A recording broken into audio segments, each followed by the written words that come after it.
you. You're scared. And you should be.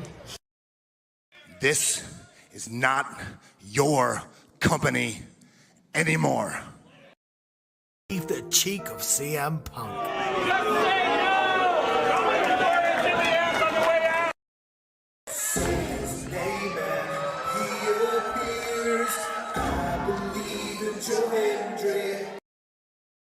Out. Combo move. This is what they've been doing. Hey, McAfee. Everyone shut the up and sit down! We got a mom in the front row who taught her daughter how to suck dick. I'm Mina Shirakawa. I used to be a model. I want to put on a big show. And that's the bottom line, because Stone Cold said so. What is going on, everybody? Welcome once again to the Saturday Shenanigans, hosted by yours truly, the Renegade JJ Williams. Hi guys. Hi guys. CM Punk drama bullshit to the side. I still consider Heyman the worst AEW champion they've had. First of all, we're going to bring in Walter Cruz. I said that as a joke when what's his name did his promo Monday. He said, "I'm from a prestige university." I said he majored in Steiner, man. We've got the Heeb man, James Hebert, in the house. I do really cool in dumb things. Bring the intense. Right. A lot of shit going on here. A lot of fucking crazy ass shit. Where is Noah JD? Well, say his name and he appears, because we believe in Noah Foster.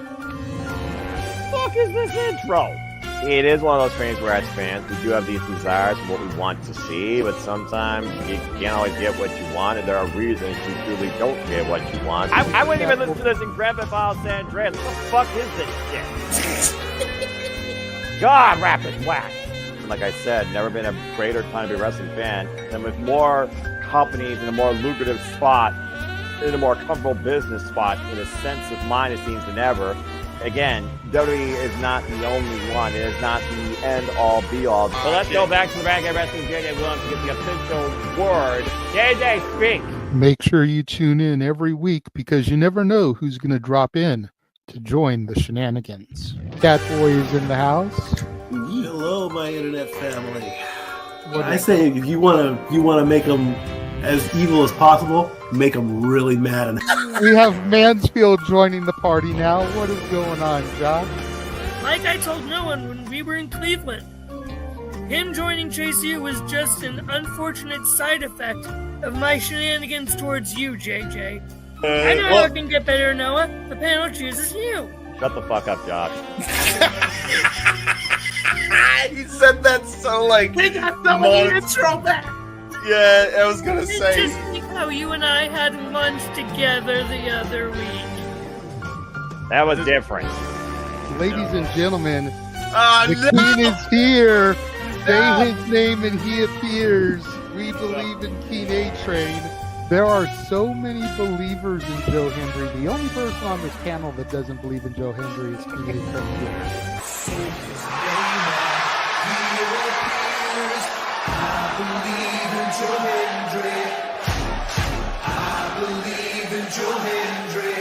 Tell the world why you do not believe in Joe Hendry. The reason I do not believe Joe Hendry is he is Fandango 2.0 in a entrance merchant. I rest my case, Your Honor. Hey! There's nothing wrong with being an entrance merchant. He has some of the best entrances of all time. Teleporting into the command center, all the way from Angel Grove High, Datilla. Oh, yeah. I went to the command center on Thursday. I went to Vasquez Rocks, which is where they filmed a lot of episodes. Somebody actually climbed to the very top of those rocks. I made it halfway. I was like, I'm not going up there. Definitely Toni Storm versus Mariah May. That's the one match I probably am looking forward to the most. I really like the story. I'm familiar with all about Eve, so if it plays out that way, I kind of know how this is gonna go. Say goodnight, Datilla. Good night. James, you did say his name. So he shall appear, ladies and gentlemen, the first time on the Shenanigans, Jeff Meacham is in the motherfucking house. Ah! All right, we're coming in hard with the botch. All right, fucking hell. It's good to be back. It's good to have an opportunity to talk to the crowd on a Saturday. If you want to have yourself stomach through it, you can go back and watch when the Main Event Mafia took over Impact. That's what James was talking about. So if everybody just joined us, we're talking about people sedating people, attempted murder, boys, and tips. Welcome to Saturday Shenanigans, everybody. Aren't you glad I'm back? Welcome back, Jeff. Cool. What is going on, everybody, and welcome to the weekly moderated madness that is the Saturday Shenanigans. And this week, things are going to get a little bit weird, because we are here to celebrate the music of Weird Al Yankovic. Of course, it is I, the Renegade of Wrestling, JJ Williams, being joined for now by the Heat Man, James Hebert. How are we doing tonight, James? Doing okay. I got a bit of a headache. But yeah, I'm going to push through because I want that money. And I also like Weird Al. So I am doing the thing. It's going to be interesting because I only know a handful. And they're all covers. So this should be interesting. So that should be. What do you mean covers? Like all of his songs are parodies. Yeah, that's true. I guess that's accurate. But the three everybody knows, basically. And then like maybe a couple others, but we'll see. Come on, man. I'm sure you know more than 3 Weird Al songs. Come on now. I might if I actually saw the lyrics. So chances are we'll see. But yeah, I'm just glad that for the first hour, you and I are definitely guaranteed some money. This is accurate, and you know, for the first time ever, we can thank Tony Khan. Right? I mean, no, I like Tony, but you know. In addition to the money that has been promised to us, we do actually technically have a few freebies that we have to give the crowd, because the Dominguez were generous enough to donate towards securing the interview with Doug Mallow that we had a while back. Yes. And they were promised that they could get the donation they gave returned to them in karaoke form on Weird Al. So we do have 5 spins that we need to do before we get to the newly promised funds that we owe to them for that. So it's probably good that it's just the two of us here right now, because me, you, and Walter were the main ones that kind of reaped the benefit of that. Right. You did the legwork, you know, Walter having it exclusive to the channel, and then me producing and getting to meet Doug as a result of it at the GCW show. Mm-hmm. So we'll go ahead and we'll do those before everybody else gets here.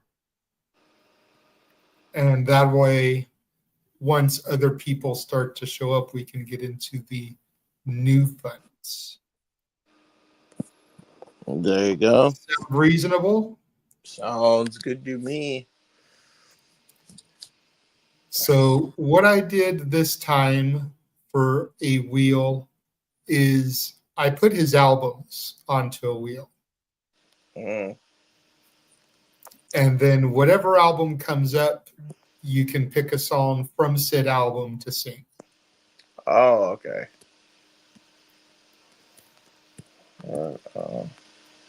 What is up, Matt? It is good to see you this evening. Thank you for joining us, as you usually always do. All right, so let's get into this. Yes. How do we want to divide these up? Because there's 5 spins. You know what? Let's throw the Dominguez is a bone. We'll call it 6. We'll each do 3. How does that sound? Yeah, sounds good to me. Sound fair? Yep. All right. So first spin. I'll kick things off, I guess, since I know his music a little bit better. So my first song comes from Alpocalypse. Your first song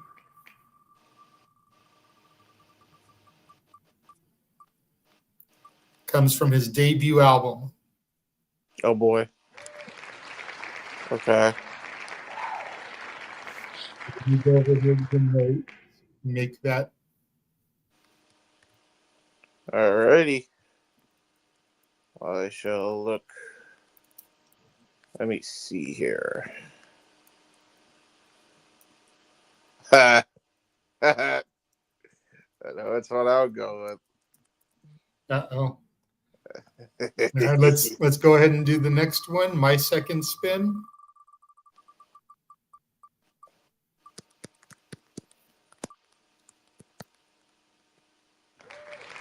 Poodle hat.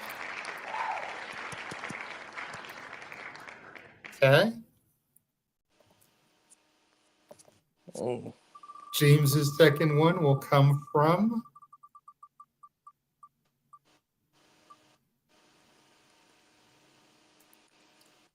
Running with Scissors. Okay. Couple really good ones on there that I like. Well, this one's pretty good. I know which one I have for the first one. And then my other one's Running with Scissors, right? Yes. And then I get Bad Hair Day.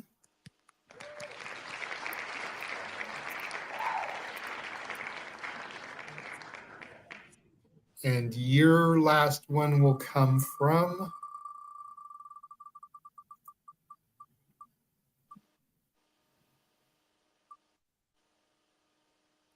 Bad Hair Day as well. No. Okay.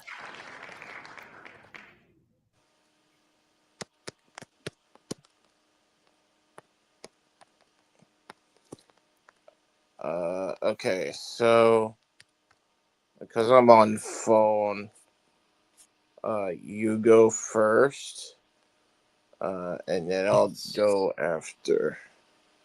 Because I may need to be reminded. Oh, are you typing them into the private chat? Because then I don't have to think. It's in the notes. Okay. I don't have to access the notes from mobile. If you don't, let me know. I'll put it in the private chat. Okay. Do I even have access to the private? What the fuck? I don't. Wait. Oh, there it is. There's private chat. Yeah, do it in the private chat. Okay. Sorry. Okay. Weird Al Yankovic.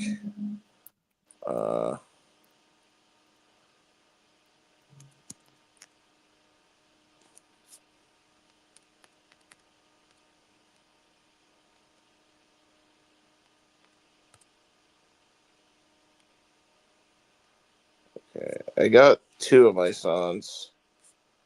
So that's all good. And then I need the last one.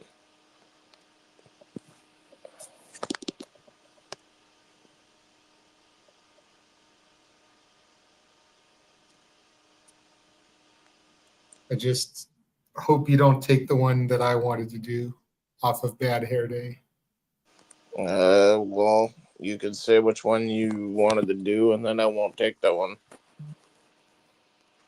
I kind of wanted to do Amish Paradise. Oh, okay. You do Honest Paradise then. Perfect. And then I will do.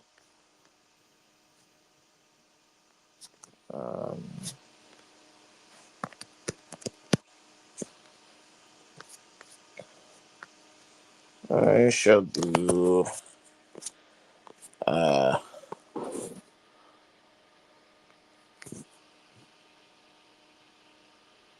The night Santa went crazy.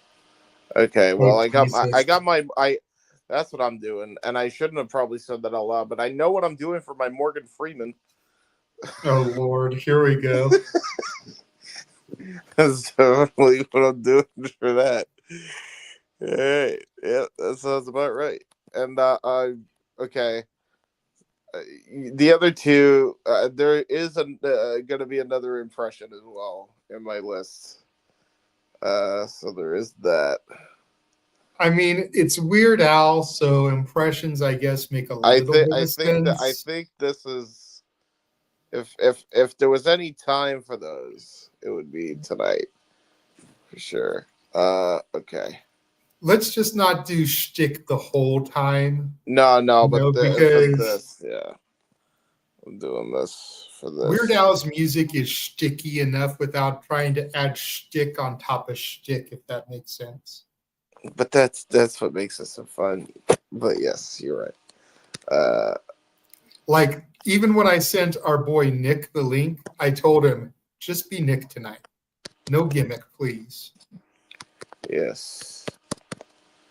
Especially no long gimmicks. I love him and everything, but goddamn, that gimmick last time went long. Well, see, he's dedicated to doing the shtick for the entire first segment. So it's however long we go with the first segment till we get to a commercial break. I'm aware.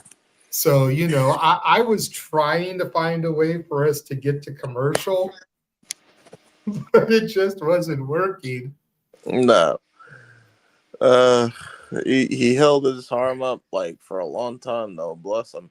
Just to maintain the bit. All right. So the first song that I'm going to do from the album Alpocalypse is called TMZ, and it is a parody of Taylor Swift's You Belong to Me. Oh my God. And I'm going to be upfront. I've heard this song a couple times, but it's not one that I know incredibly well. Hold on a second. Let me double check something here. Oh yeah. Actually, you know what? I'm gonna change that. I'm gonna change that just because I don't know it that well. I'm gonna do a different song. It's actually a Weird Al original, meaning that it's not a parody of something. It's more of what he calls a style parody. Where the way the song is crafted is in the style of a band without being a direct parody. Right. And this one is actually in the style of a Weezer song. Let me look up here. This is called Skipper Dan. Skipper Dan. All right. And ironically, I know one of the originals on the album better than I know the parodies. So that tells you how the parodies were at this point in his career. Well, there you go. Yeah. But I actually want to like kind of radio DJ this. Okay. Because this song is being dedicated to somebody. This song is being dedicated to our good buddy, sometimes panelist, Stat Boy, Mike Caldwell. Because even though he was not a tour guide on the Jungle Cruise ride, as the character in the song is, he did work the concession stand that was literally right outside of the Jungle Cruise ride. Oh, wow. For quite a long time. So he had to wear pretty much the same uniforms as the Jungle Cruise skippers. Well, fair enough. So this song is going out to our good buddy Statboy Mike. And again, it is a Weird Al original from the Alpocalypse album in the style of Weezer. This is Skipper Dan. All right. Well, here to sing Skipper Dan by Weird Al Yankovic. It is. Well, they're all by Weird Al Yankovic. The Renegade Wrestling, J.J. Williams.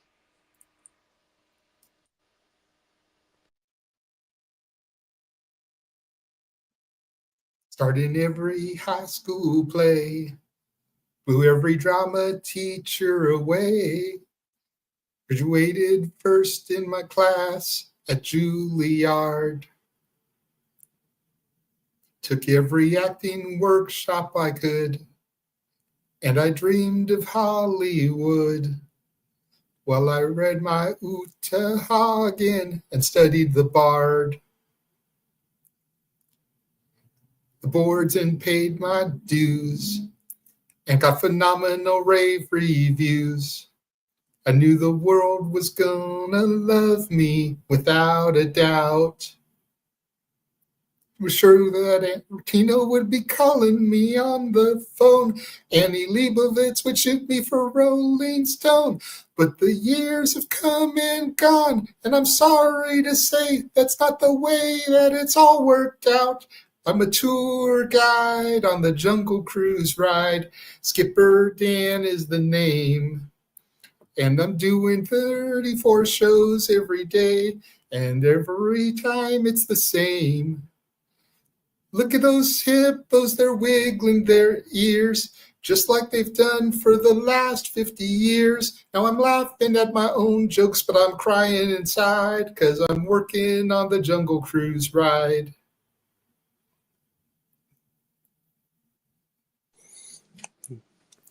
Oh, the critics, they used to say I was the new Olivier.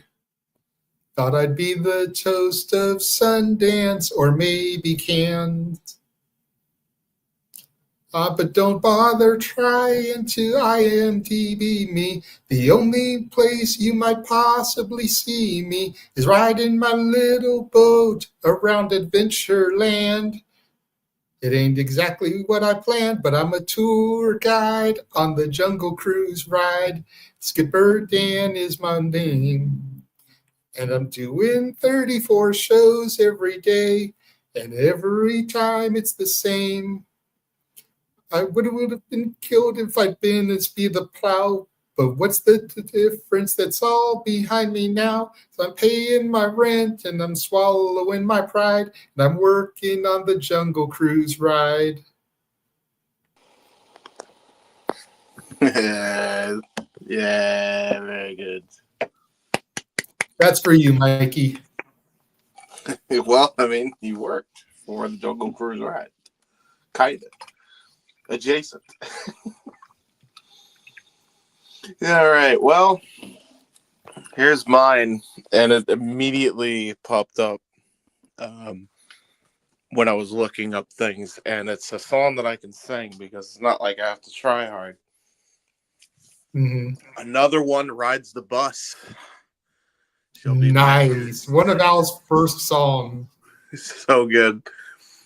Okay, so just for a little history of this song, because I am a bit of an Al aficionado, Weird Al recorded this song in the bathroom of his college room. Of course he did. With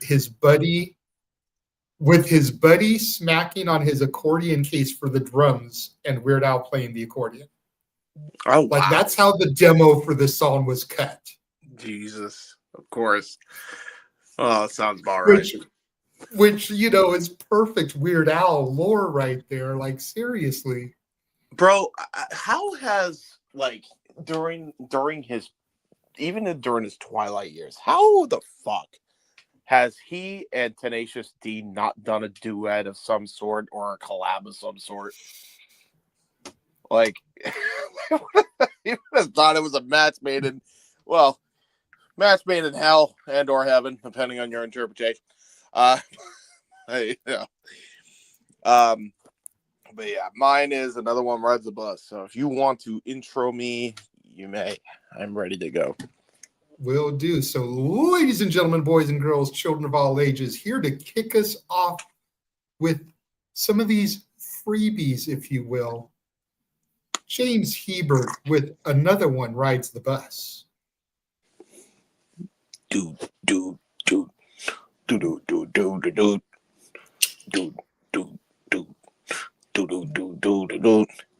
Riding on the bus down the boulevards, and the place was pretty packed, yeah. I couldn't find a seat, so I had to stand with the perverts in the back. It was smelling like a locker room. There was junk all over the floor. We already packed in like sardines. We're stopping to pick up more. Look out! Dum, dum. Another one rides the bus. Dum, dum, dum. Another one rides the bus. And another one comes. And another one on. Another one rides the bus. Yeah.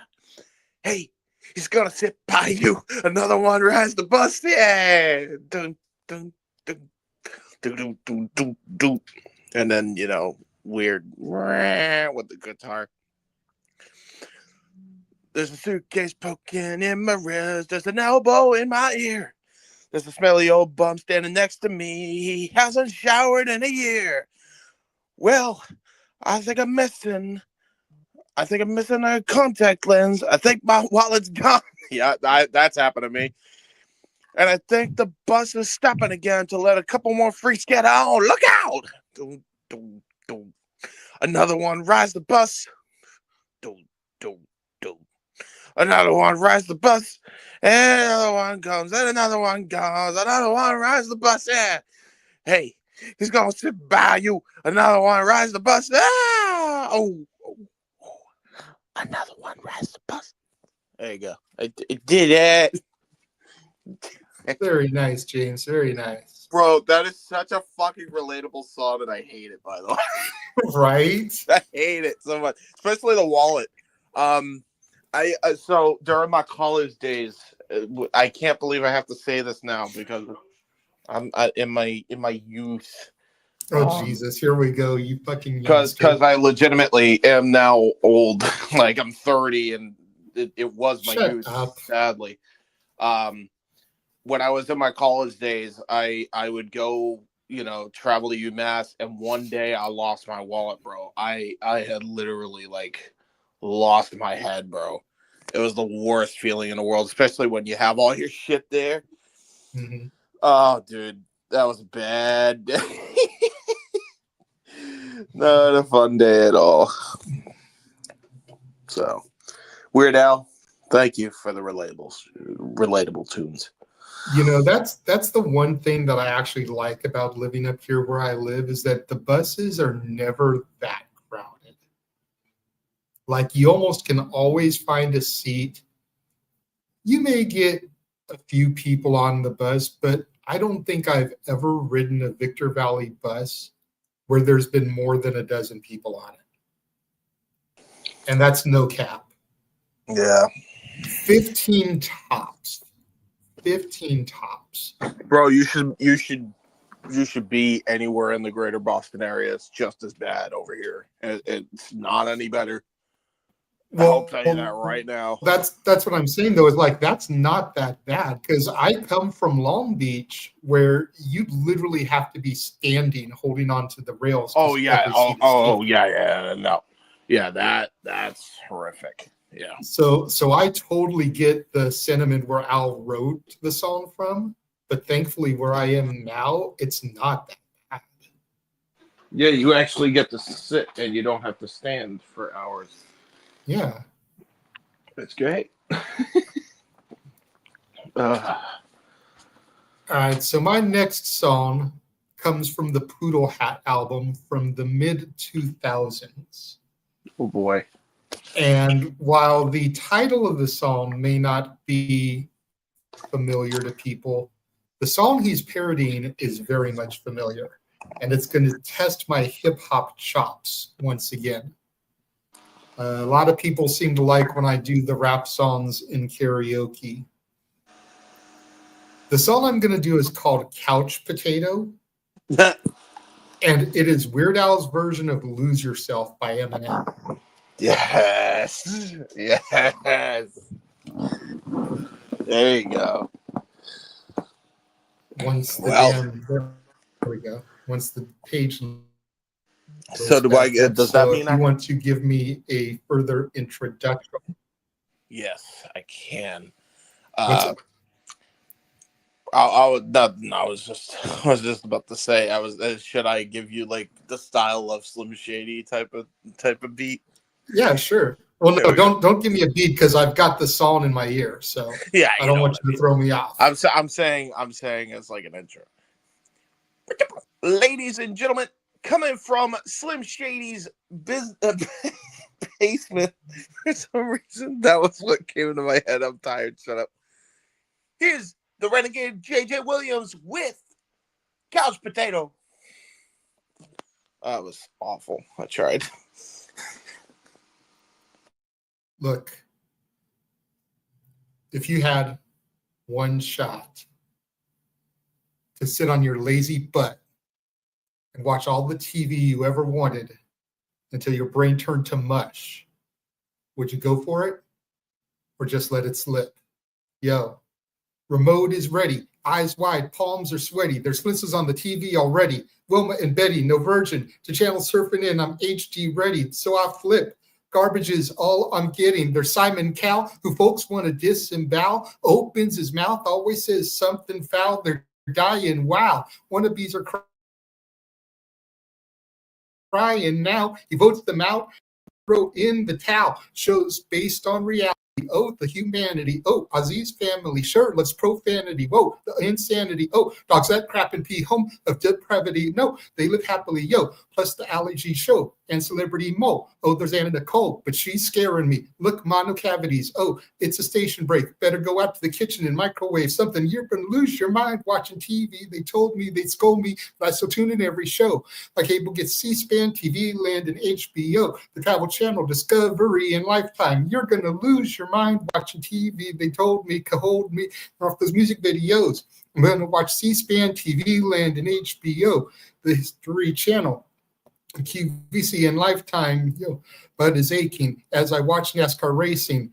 The show about undertaking. Larry King to 24 to Law and Order. The Web Channel's boring. 60 Minutes. Ancient Reporters. Next to Bond, E! True Hollywood Story. The rise and decline of 12 actors named Corey. Shows for next fall. They've already been named. CCI, Boise, and Touched by an Uncle both sound pretty layman. So does everybody. Tolerates Raymond. And Tina Quinn's jumped the shark the first minute. I can't believe Richard Simmons ain't in it. I move right on to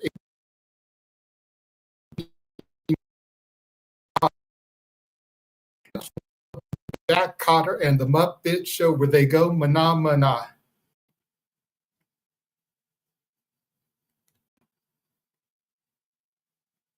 Yay! Very good. That was really good. Thank you, thank you. Very nice, very nice. What's up, Charles? Good to see you. Hi, Charles. Welcome to Weird Al Karaoke. I do panelists to join in the chaos. Yes.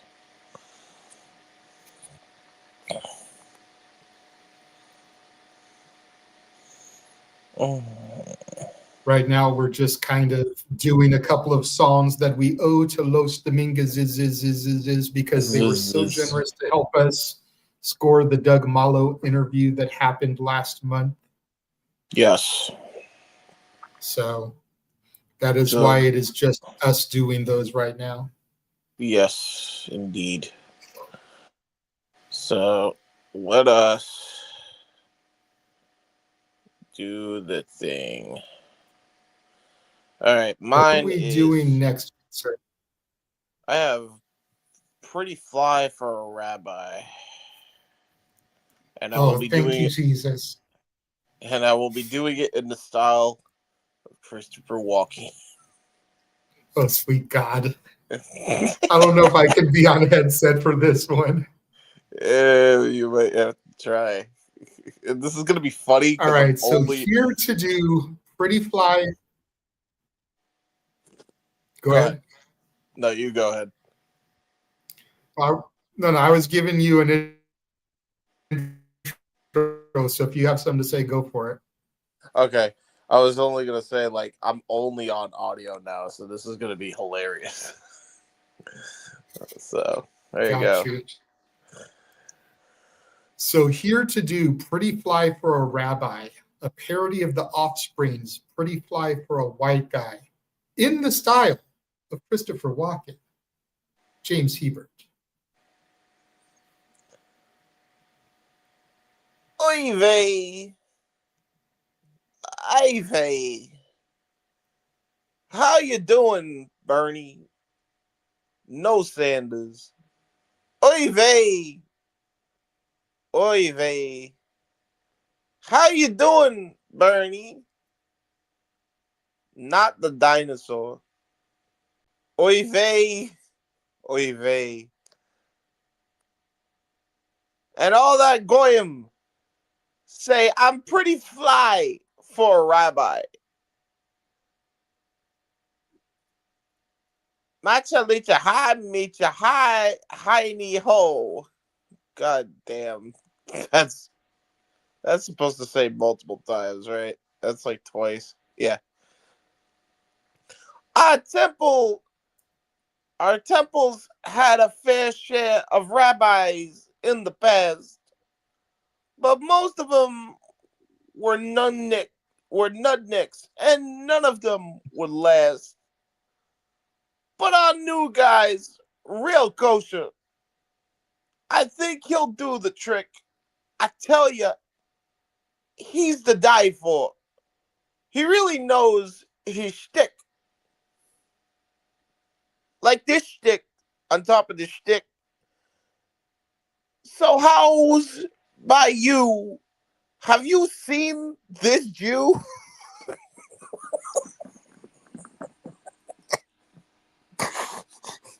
Read the Torah.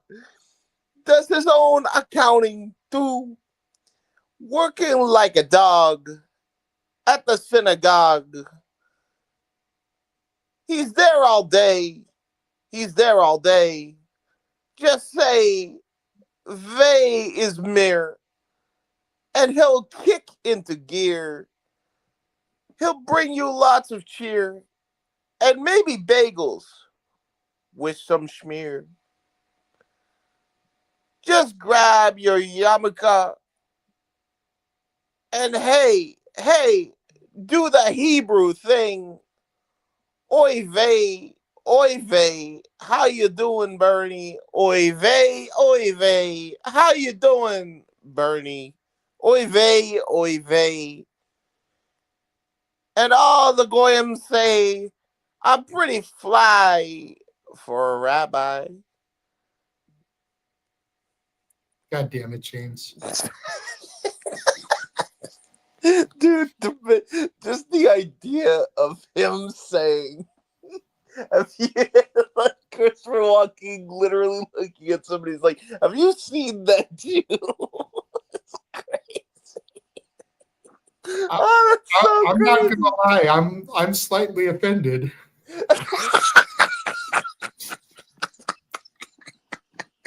I'm sorry. No, listen. I'm a Catholic, so it's funny to me. It's okay. I wasn't expecting it when I was reading it. I was like, I forgot he even said that. Oh, yeah, as someone who's technically a quarter Jew, even though I don't really practice Judaism, whose daughter is 100% Jew, because in the Jewish faith, if the mom is Jewish, then the child is Jewish. No ifs, ands, or buts. I just realized Natalie's Jewish. Oh God, just yeah, hate me come Christmas time. Oh shit. No. The thing about my daughter is that she has a sense of humor. This is fair. Her grandmother, who's more traditional Jewish, might not find that amusing. Well, whatever my daughter you do, and her mother would probably crack up because both of them are familiar enough with Christopher Walken that they would probably get enjoyment out of that. So that's fair. Hey, listen, as long as you don't show it to the grandma, we'll be okay. No. See, I wouldn't do that. My daughter is very much like me in some of her movie tastes. I'm a huge fan of Disney's Country Bears, going back to them being in the So I'm a big fan of the Country Bears movie, even though most people think it sucks. Yep. Christopher Walken is the villain in that movie. So my daughter has grown up watching that movie, adoring that movie, and again, Christopher Walken is the villain. Yay. So, again, I think she'd probably find it amusing. Well, there you go. I did it. I made the right call. I am a little sad that I'm taking this one off of the docket early because I would love to see Noah do Amish Paradise personally, but we don't know how long until he gets here, and there's no guarantee this album will come up for him. Yeah, so I'm just going for broke. I'm taking Amish Paradise off. There you go. So if you want to introduce me doing Amish Paradise, Weird Al's parody of Coolio's Gangsta's Paradise. Yes, I shall. Ladies and gentlemen, please welcome the Renegade J.J. Williams as he sings a parody of Gangsta's Paradise, better known by Weird Al Yankovic fans as Amish Paradise.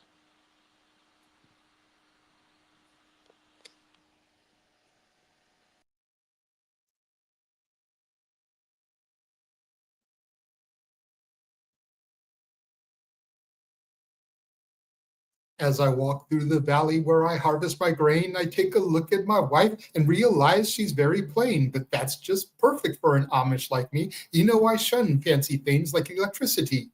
At 4:30 in the morning, I'm milking cows. Jebediah feeds the chickens and Jacob plows. Fool, and I've been milking and plowing so long that even Ezekiel thinks that my mind is gone. I'm a man of the land. I'm into discipline. Got a Bible in my hand and a beard on my chin. But if I finish all of my chores and you finish thine, then tonight we're gonna party like it's 1699. We've been spending most our lives living in an Amish paradise. Butter once or twice, living in an Amish paradise.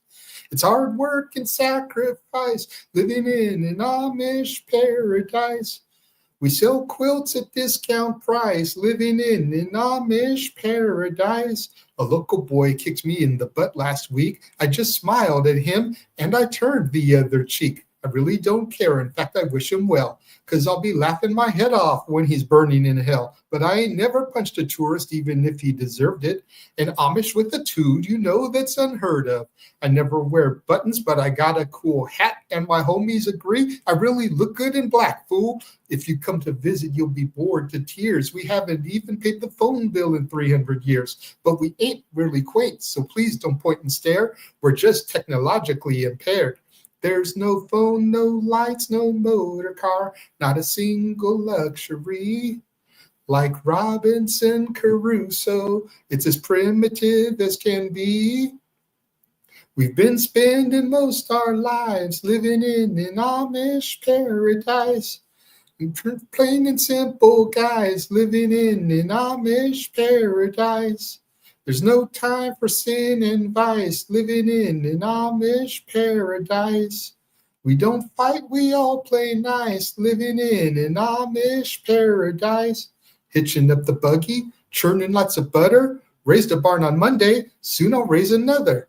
Think you're really righteous? Think you're pure in heart? Well, I know I'm a million times as humble as thou art.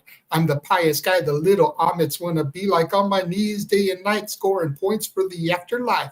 So don't be vain and don't be whiny, or else, my brother, I might have to get medieval on your hiney.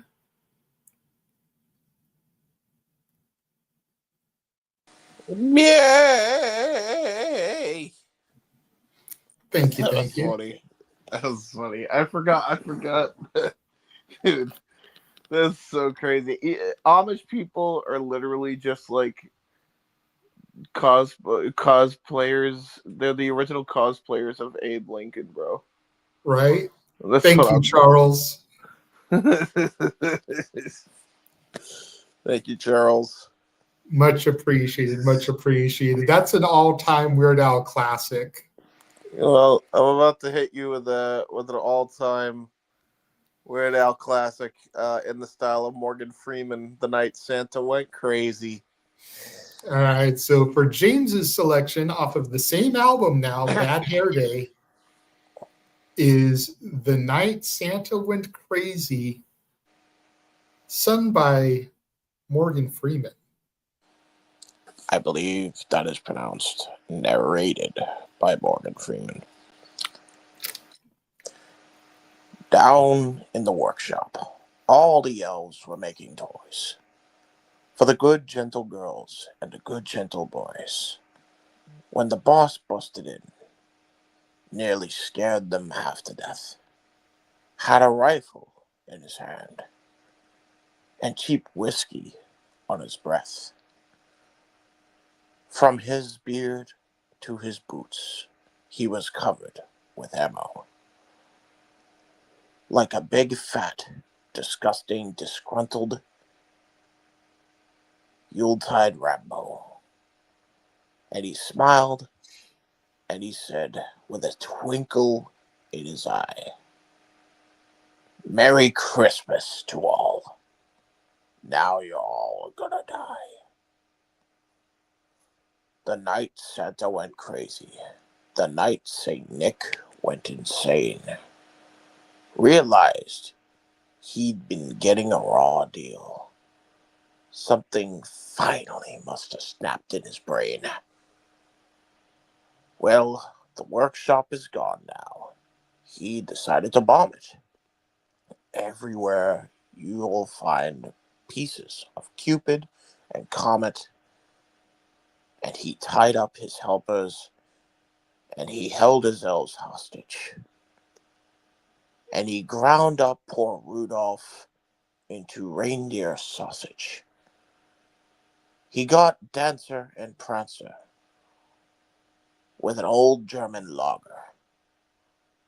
And he slashed up Dasher just like Freddy Krueger. And he picked up a flamethrower. And he barbecued Blitzen. And he took a big bite and said, "Tastes just like chicken." The night Santa went crazy. The night Kris Kringle went nuts. Now you can hardly walk around the North Pole without stepping in reindeer guts. There's the National Guard and the FBI. There's a van from the Eyewitness News and a helicopter circling around the sky. And the bullets are flying and the body count's rising and everybody's dying to know, oh Santa, why? My. You used to be such a jolly guy.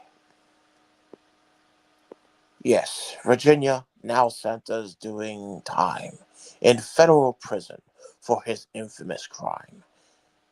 Hey, little friend now, don't you cry no more tears. He'll be out with good behavior in 700 more years. But now, Vixen's in therapy, and Donna's still nervous, and the elves all got jobs working for the Postal Service. And they say Mrs. Claus, she's on the phone every night with her lawyer negotiating the movie rights. They're talking about the night Santa went crazy, the night St. Nicholas flipped, broke his back for some milk and cookies. Sounds to me like he was tired of getting gypped. Whoa. The night Santa went crazy, the night St. Nick went insane, realized he'd getting a raw deal. Something finally must have snapped in his brain. Tell ya, something finally must have snapped in his poor old brain. This has been The Night Santa Went Crazy by Weird Al Yankovic. narrated by Morgan Freeman. Charles approves as well. Love. I don't know if he meant to have the 9s in there, but I'll take it anyway. Thank you.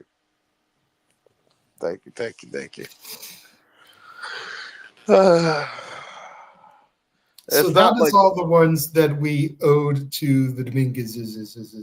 Yes. It's not my best Morgan Freeman ever, but it's the best you're gonna get with how shitty I feel. Whoa. You know what? I thought you did pretty damn good sir. Well, I appreciate that. Thank you, good sir. Unfortunately, Tony Khan is doing Tony Khan things. We still have the I Quit match. It's 10 to midnight. Tag match and the AEW Championship match are over. AEW Championship match just ended. And now we have an I Quit match that's probably going to go at least a half hour. I can't imagine you wouldn't give that the proper time. So what I'm going to do is I am going to run our trailer. Yes. And then while that runs, I want you to think for a little bit as it plays. Do you want to just continue doing the spins? Or do you want to ad-lib and talk about some wrestling for the week? We can even talk a little bit about what's going to come up this coming weekend that you'll see in the trailer, everybody. Ooh. If you want. So think about it as we run the trailer, and we will be right back. And now for a taste of things to come.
All the wrestling.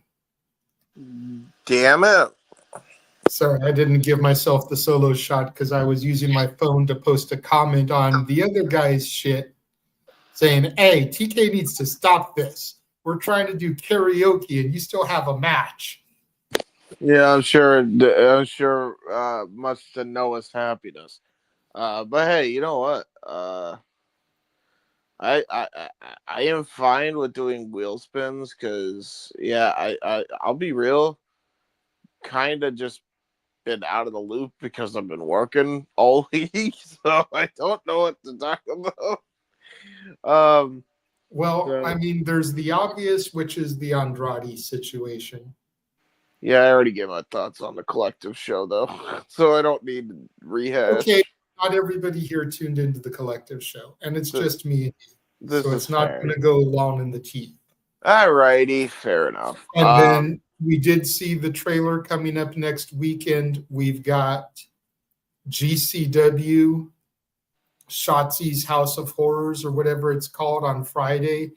We've got Halloween Havoc on Saturday for NXT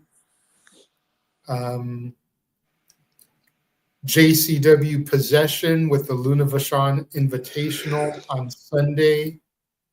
So there's a few different things coming up next weekend as well, all kind of Halloween themed. Yes.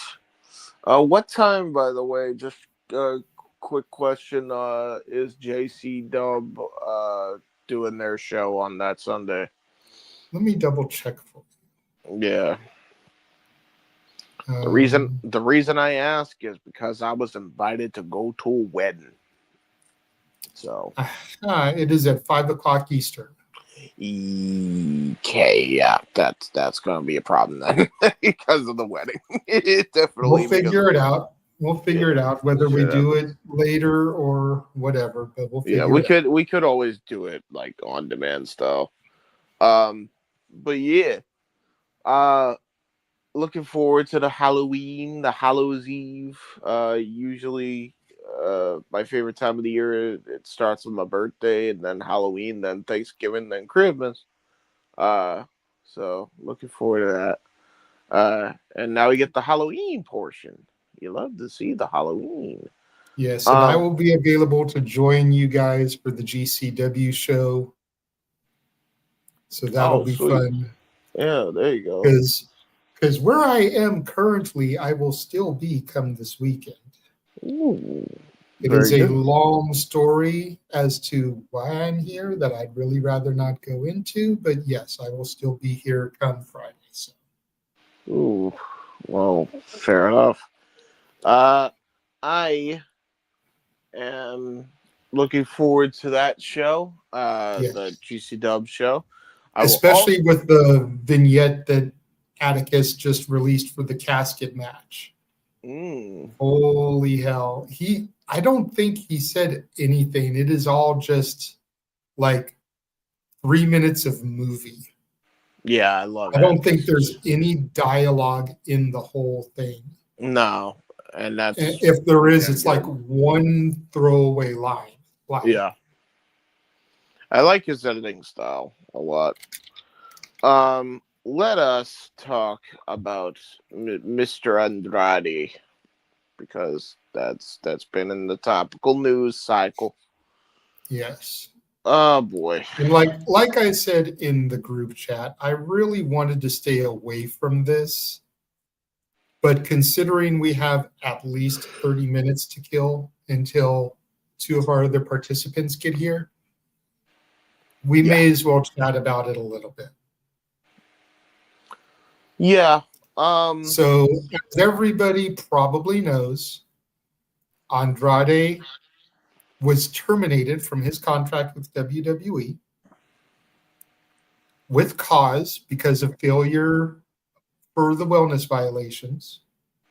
We don't know what he tested positive for. They're not going to release that. It's not our business at the end of the day.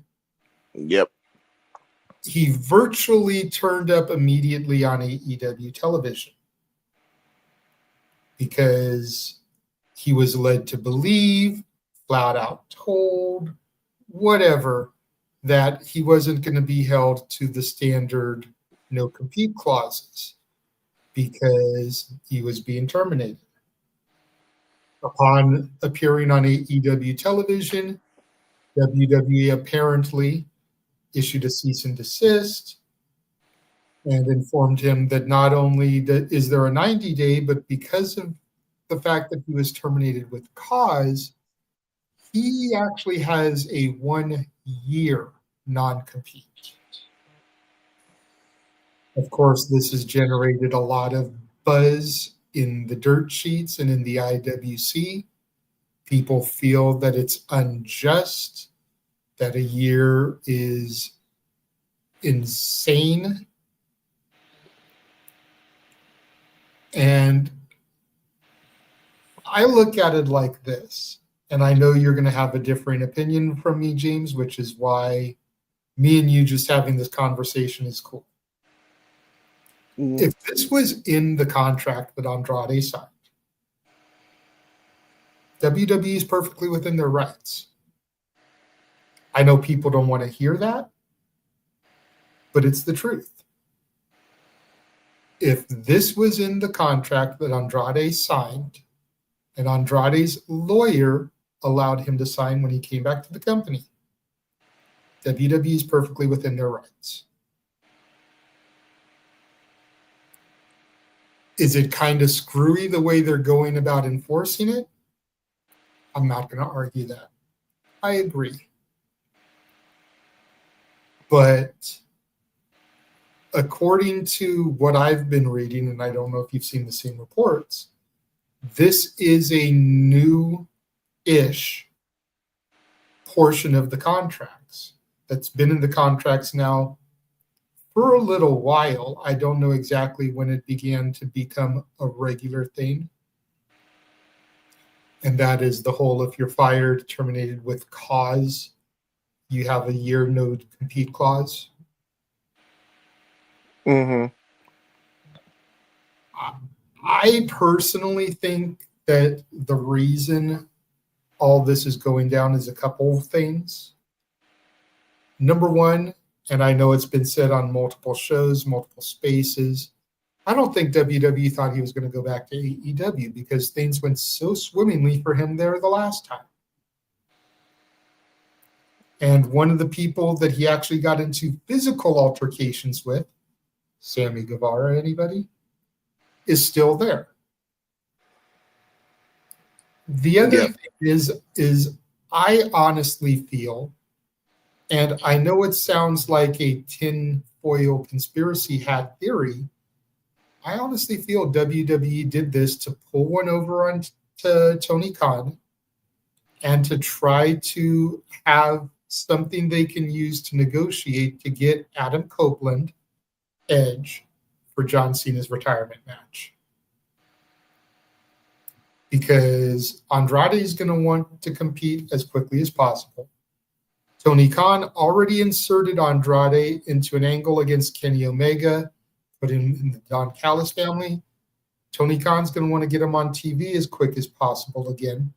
Andrade is going to want to wrestle as quick as possible. What kind of deal can be negotiated to where WWE terminates the cease and desist and lets Andrade do what Andrade wants to do? You give us Edge for one night, we won't go forward with any legal proceedings.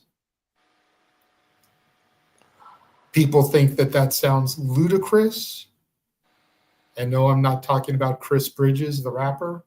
Yeah. But after Survivor Series, there's about 2 weeks until John Cena's final match with no dates for John Cena to appear on television. So you either have to establish who he's going to fight in 2 weeks at Survivor Series or have it be a surprise. Yep. I never even considered that until you brought that up. That's actually a brilliant idea on how to mitigate this. And to be honest, that's great for the wrestling fans if we do it that way, because we get what we want in Andrade and Kenny, and Cena gets what he wants, which is one final match with Edge. And we get a true forbidden door because an AEW contracted superstar would be competing on WWE television. Yeah. Yeah, it would be. I agree that that's how this should go, by the way, at this point, because I don't know how else you get out of this mess without it just being a complete mess either way. My thoughts are this, right? I go back to the Brock situation, specifically the Brock Lesnar situation, not the recent one, but I'm talking about the one when he first left the Fed in WWF. 2004. 2004, yeah. And they tried to slap him with a 7-year no compete for any combat sports.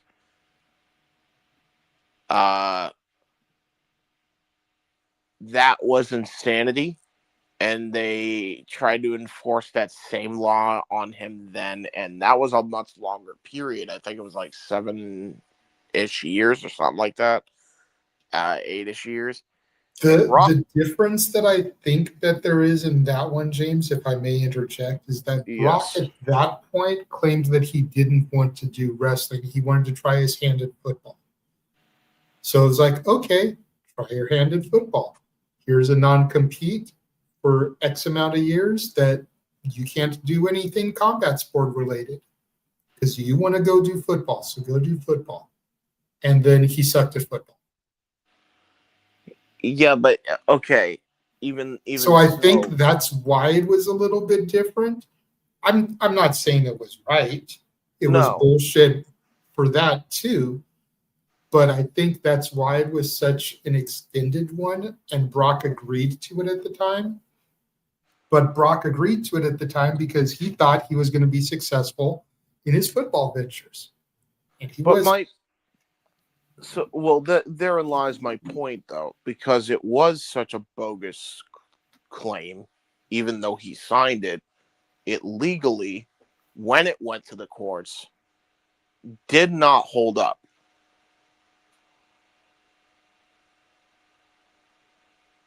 We got a very similar situation with this when it comes to Andrade. And there's hold on a second. Charles is putting something in the comments that I was unaware of. He says that Brock signed a 7-year contract in 2003, which is why it was a 7-year non-compete. Right. And Brock basically wiped his ass with that.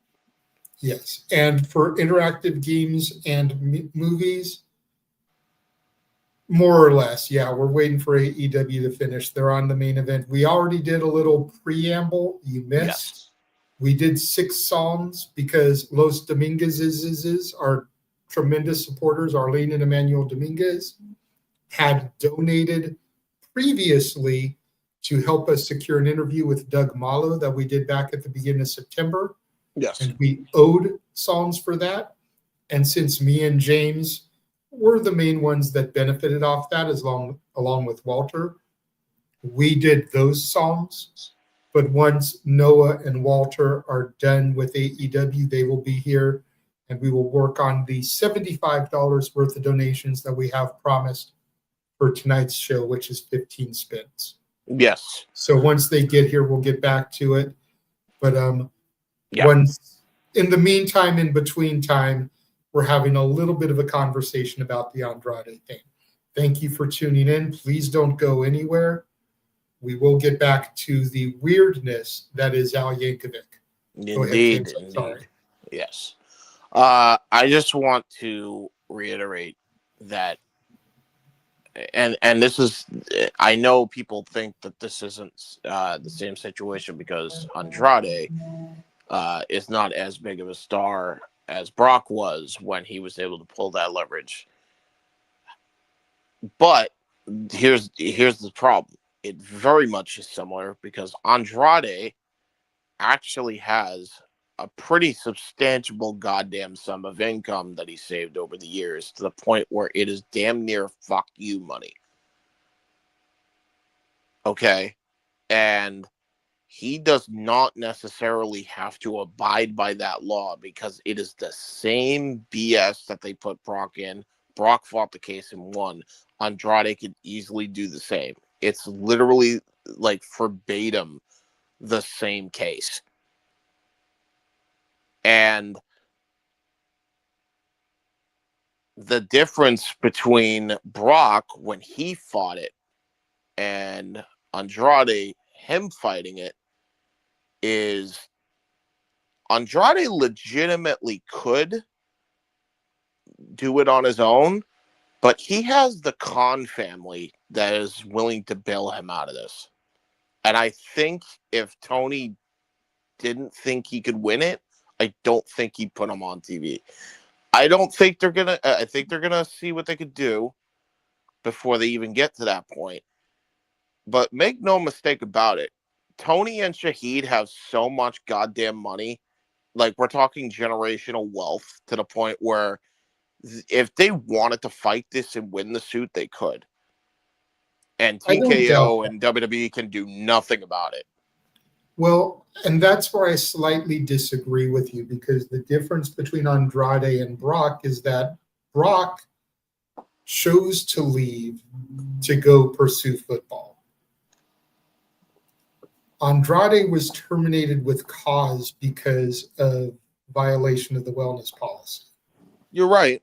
And WWE can say that they're just trying to look out for other professional wrestlers out there by holding him to the 1 year, especially if they can prove, and again, we don't know this, but especially if they can prove that they tried to get Andrade help, offered to send him to rehab to help him with his issues, and he turned it down. Because, like I pointed out in one of the spaces this week, and I forget whose space it was, I've been in so many, Droz being paralyzed by that running powerbomb from D'Lo Brown was a freak accident, and both men were sober.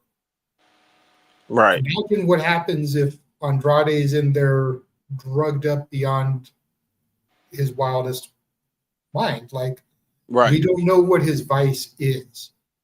He could be coked up. He could be on heroin. He could be stumbling drunk. He gets in there and tries to do something with somebody and he's under the influence.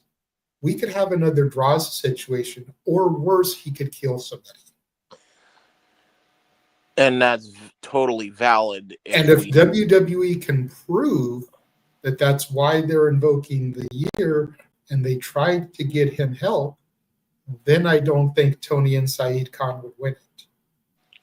While I totally hear that, and I would not be in dispute of that, especially if he was on those hard drugs. You know my stance on Jeff Hardy. You know my stance on the Usos. I've made no bones about it at this point, as far as, like, they probably never should have gotten the amount of chances they did, especially in Jeff's case this late in his fucking career.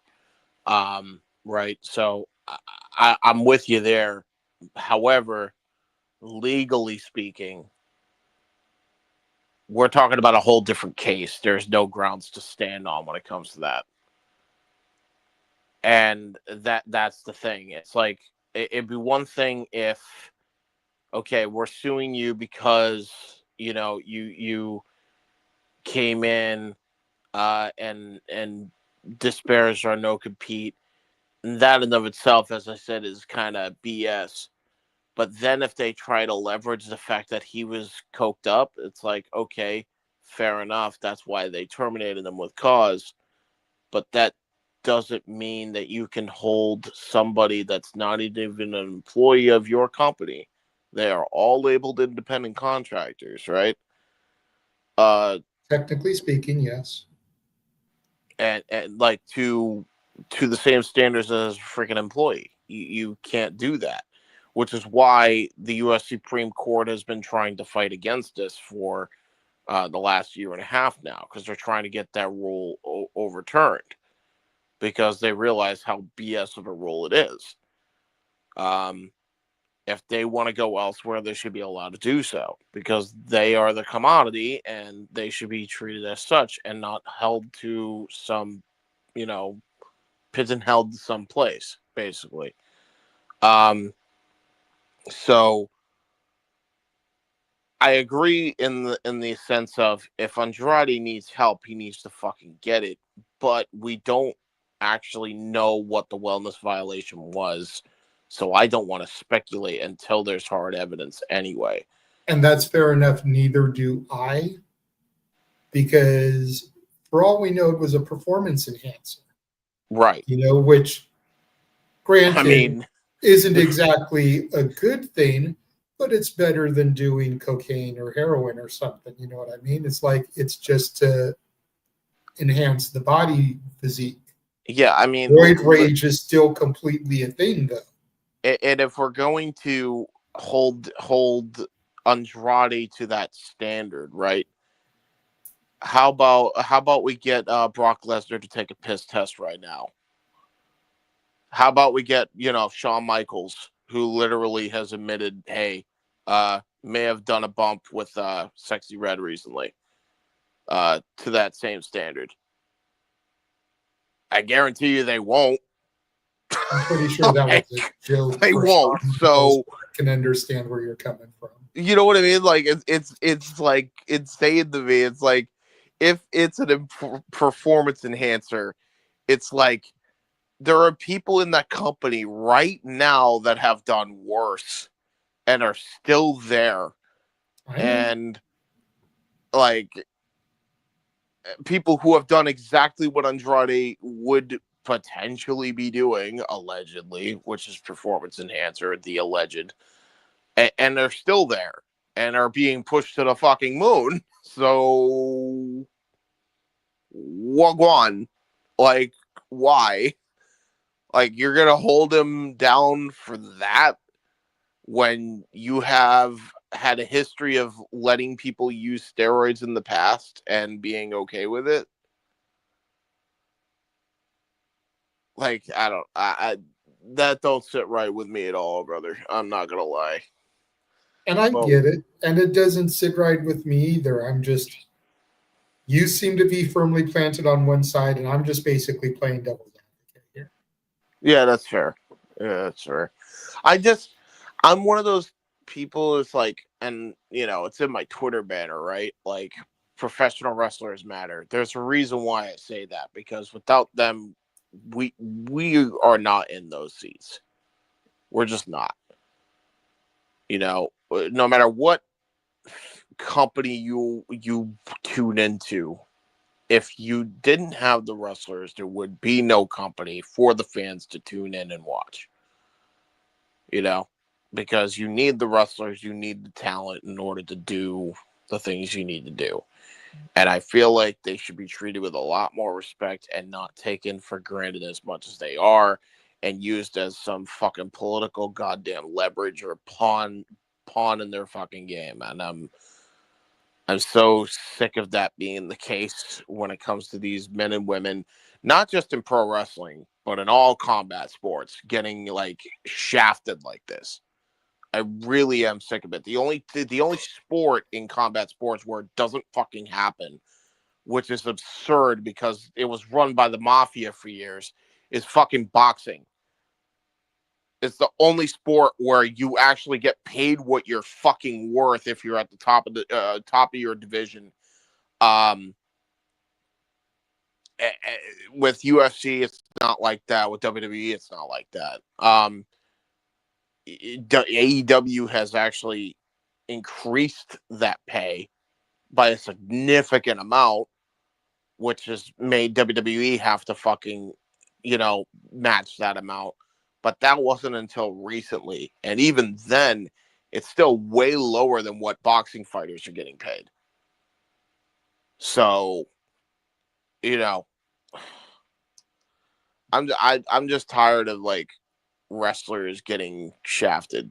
And I'm not saying Andrade is innocent in this, because clearly he isn't. Yeah, but there's nobody in this instance that is innocent. No. AEW is not innocent. Andrade is not innocent. WWE is not innocent. No. If you want to be technical, and again, I know people don't want to hear this, WWE is probably the most innocent, though. Because if they put this in the contract and Andrade signed it, whether it's a bullshit clause or not, Andrade agreed to it. So now if we find out that there was contract tampering, that it was added later, and Andrade didn't know, then yeah, WWE is 100% not innocent. But from where I look at things, and by no means am I a lawyer, but my stepdad is a lawyer. So I've picked his brain on things in the past. Contracts are binding. If this clause was in the contract when Andrade came back to the company and he signed it, WWE is the least at fault in this. Sure. And to Interactive's point, my question is did Andrade know or didn't know? Like, how can you not read your own contract? In this day and age, he probably had some legal representative read it for him and then tell him if it was okay to sign or not. But then again, that brings another party into this. If his legal representative told him it was okay to sign and Andrade signed it, then Andrade probably didn't read the contract, but the legal representation knew about the clause and didn't tell him about it. Yeah. In which case, that motherfucker needs to be fired. Like, yesterday. Like, if that is indeed the case. But even with that, I don't think it's actually a feasible, enforceable clause, and Andrade could still challenge it and probably win. He definitely has the right to challenge. Whether he would win or not is debatable because, again, if WWE can prove that he was at risk to wrestlers, regardless of the company, whether it's CMLL, AEW, WWE, House of Glory, which he's advertised for on November 15th. Who knows if he's even going to be there, by the way. Exactly. That's why I said that he's advertised. But if they can prove that he's a liability to wrestlers in any of these companies and that they tried to get him help and he refused it, they probably can make it stick. Well, or at the very least, the judge may be like, well, a year is a little bit much. We will enforce it at 6 months under the provision that Andrade goes into a rehab facility and gets treated for his issues. That would be a pretty good compromise, Then it's however long he's in rehab, which most of those clinics are 90 days. So there goes 3 months right there that he's not going to be able to work. And then 3 months once he's out of the rehab to make sure he doesn't fall back off the wagon. All I know is that this shit sounds way, way, way, way too complicated at this point, and I like your idea better. I think they should just trade Cope for one night for Andrade to be released out of that no compete and call it a day. Yeah. To be honest, like I think they would just make everybody look better in the end at this point, and it would actually do something that nobody ever thought would ever fucking happen. And quite honestly, not for nothing, they owe John Cena like a lot, considering how bad this fucking heel run went. So much so that the point where he went and did this weird I'm a face again thing. He's owed this at least. Him and Edge are the defining feud of John Cena's career. Everybody argues Orton. Edge was there first. Edge was there definitely. Well, you can argue that Orton was there first because they're from the same class in OVW. Yeah, I hear it. I hear it, but everybody remembers. It's definitely 1A, 1B. Yeah, it's 1A, 1B, and I think that. But the thing is, I think a lot more people remember the Edge feud more, because that was a period of time where, like, that kept fans around. You know what I mean? Like, at a time where WWE was bleeding viewers, they maintained an audience because of Edge and Cena fighting against each other. And, like, that spanned well beyond their 06 feud. That went into an 09 feud. That went into a 2010 feud. Like, they tore it up quite a few times. And I think if you're going to give John Cena one last hurrah, it should be with nobody else but Edge. I think Adam should be allowed to come over for one night only and fight John Cena, especially considering the fact that these two have literally been doing each other's moves now as a tribute to each other. Exactly. Like, and I would even go as far as to say 2 nights. Like, we can have the Punk situation where War Games is over or Cena's match is over, wherever on the card it is, and the lights go dark for a moment. Yeah. And then the lights come back up and Cope is in the rain. No music. Cope's in the rain staring eye to eye with John Cena with the microphone. See you in DC. Drops the mic and they leave. Yeah, honestly. That And would then be everyone's fun. giving a holy shit because Adam Copeland, Edge, just appeared on WWE television. Again, no entrance. No need to give a little lower third announcing who it is. We all know who it is. Let him say his thing and then have the match in DC. Yep. And then comes does he get billed as Adam Copeland with an AEW tag like the TNA stars do? Or does he get Edge for one night? Since WWE owns the rights to the name Edge. Yeah, The it really music is depends. the same regardless. I mean, we know who it is regardless, yeah, but like the point being, to kind of circle back to how this conversation started for those just tuning in, if they do this, then that should be the trade-off. Andrade released from the no-compete. Because I ain't gonna lie to you, I was really looking forward to a potential Kenny Omega Andrade feud. I think that shit could have slapped. And it's just a shame that got halted now, because I really think that could have been something special. So I agree. Shit happens. You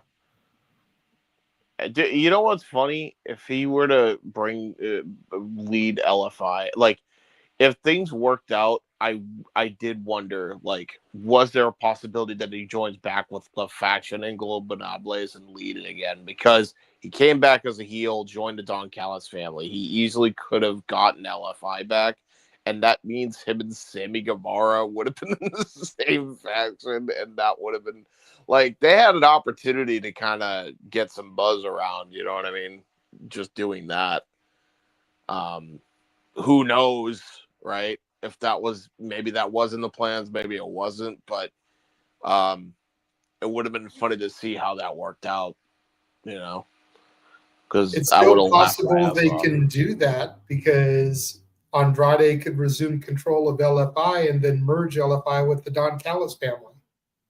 Yeah. DCF, yeah, for sure. I mean, let's be real. None of those people are doing fuck all. I mean, unless you count Ring of Honor, right? I guess you can count Ring of Honor. I know Bruce and Sammy's the Sammy are tag the champ. ROH tag champs. So Yeah, so there's at least that, and at least you get some exposure by featuring them on TV with the titles, you know. And like the idea of Andrade leading that part of the group with like, and then bringing Hechicero into that group, you know what I mean? Like, could have worked. Like, I mean, the group itself, like him and Sammy alone would have caused a lot of stir. So you never know, but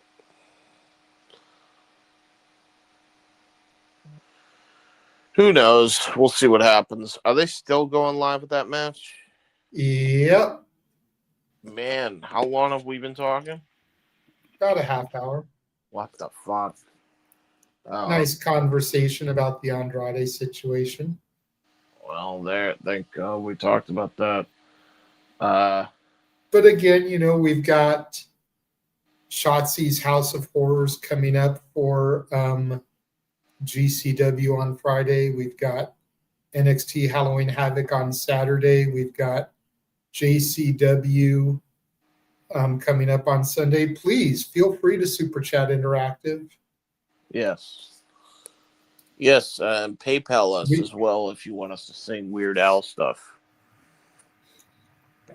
feel free to super chat about a different topic. We're open, until the rest of the crew gets here, because we don't want to go. We want to make sure they have the opportunity to make some money also. Yeah.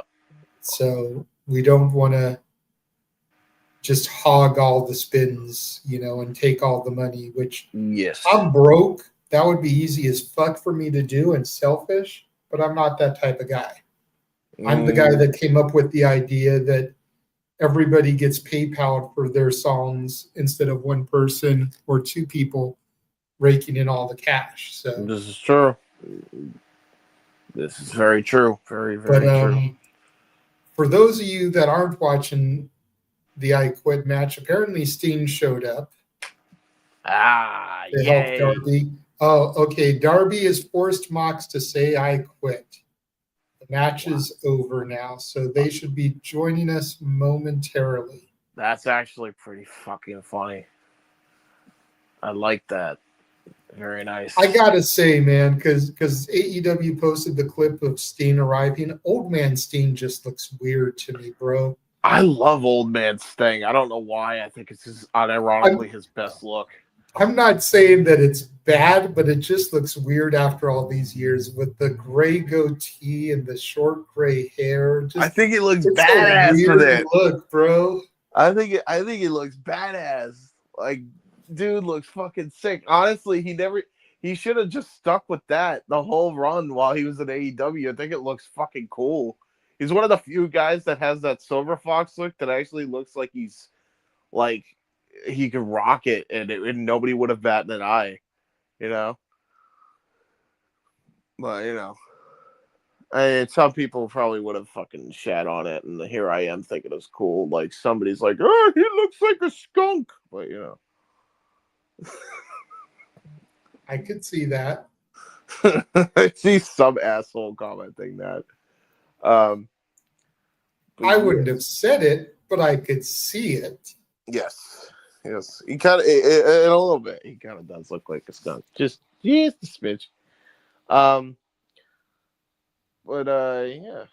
Yeah. I believe you're right, Charles, as Walter Cruz has entered. Yeah. Hi. What is up, Walter? Not much. AEW just doing their thing, going a little long, but they do pay-per-views well. It's just, man, start doing it in the afternoon, Tony. Right?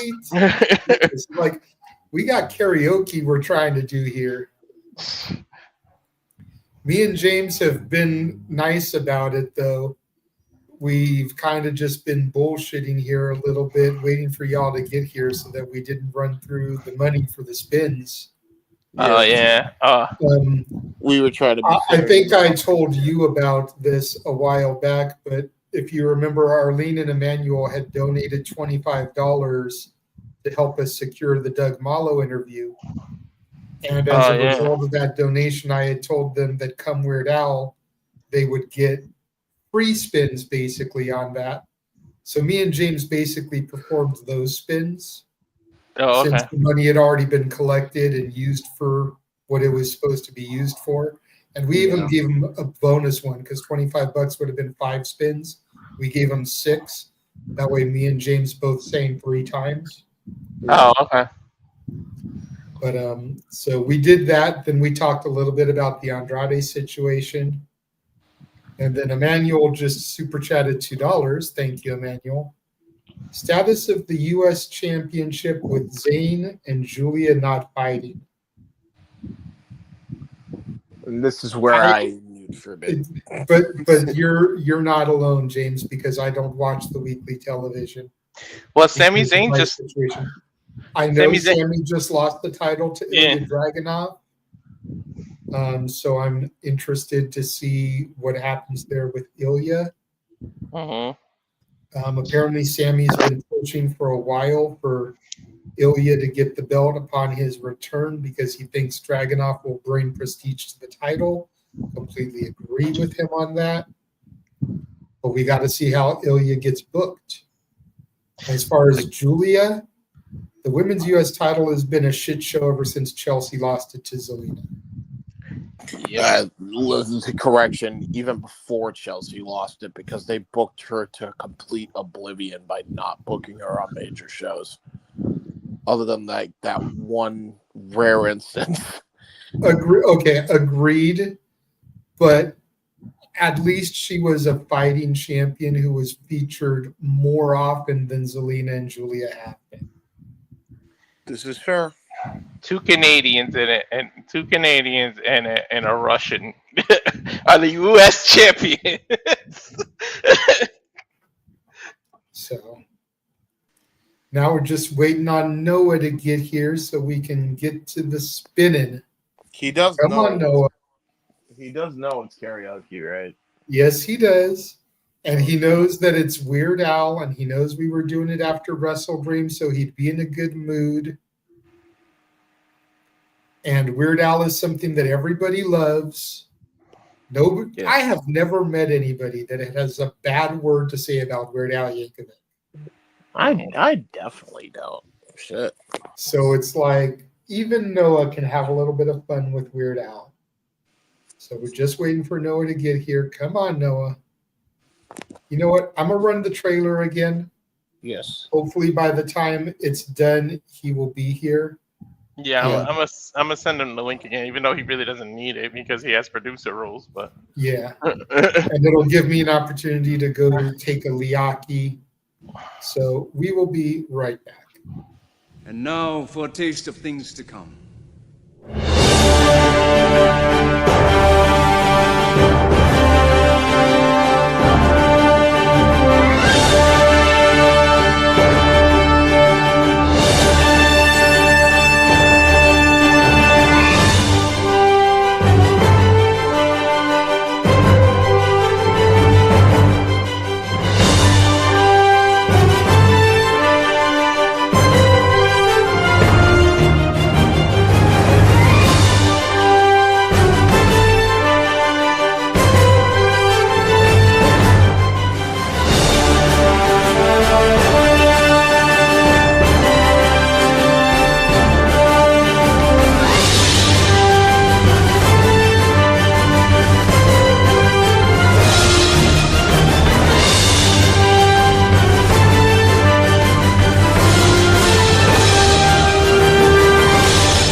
And we are back. No, Noah. Our viewership has gone up. That's good. No, when Noah. when I left the room, he was still talking to Ash about something. I don't know. Okay. All right. Well, that makes sense then. Shit. I don't know what they were discussing, to be honest. Well, we'll figure that out. Well, I know that on Sunday, or maybe it'll be Monday technically, or maybe it'll be late Saturday technically, because Japanese time, but I know on Saturday, or the 26th, is one of those Japanese shows, which is the one that Io Sky is going to be on. Yeah. Okay. So he may be talking with her about that.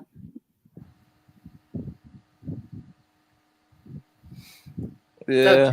Manual. What is Woo-hoo, Manuel? December 13th. I can't wait for him to finally leave. You're gonna miss him when he's gone. I'm not convinced he'll be gone. He'll be in a backstage role, probably. Yeah, But he won't he'll wrestle. still be around, but he won't wrestle anymore. That's the thing. I think he's going to be a brand ambassador, kind of like Titus O'Neil. I'd wait on that. Believe it or not, I don't think. I think there was a reason why he worded it, but I could be wrong. I wonder.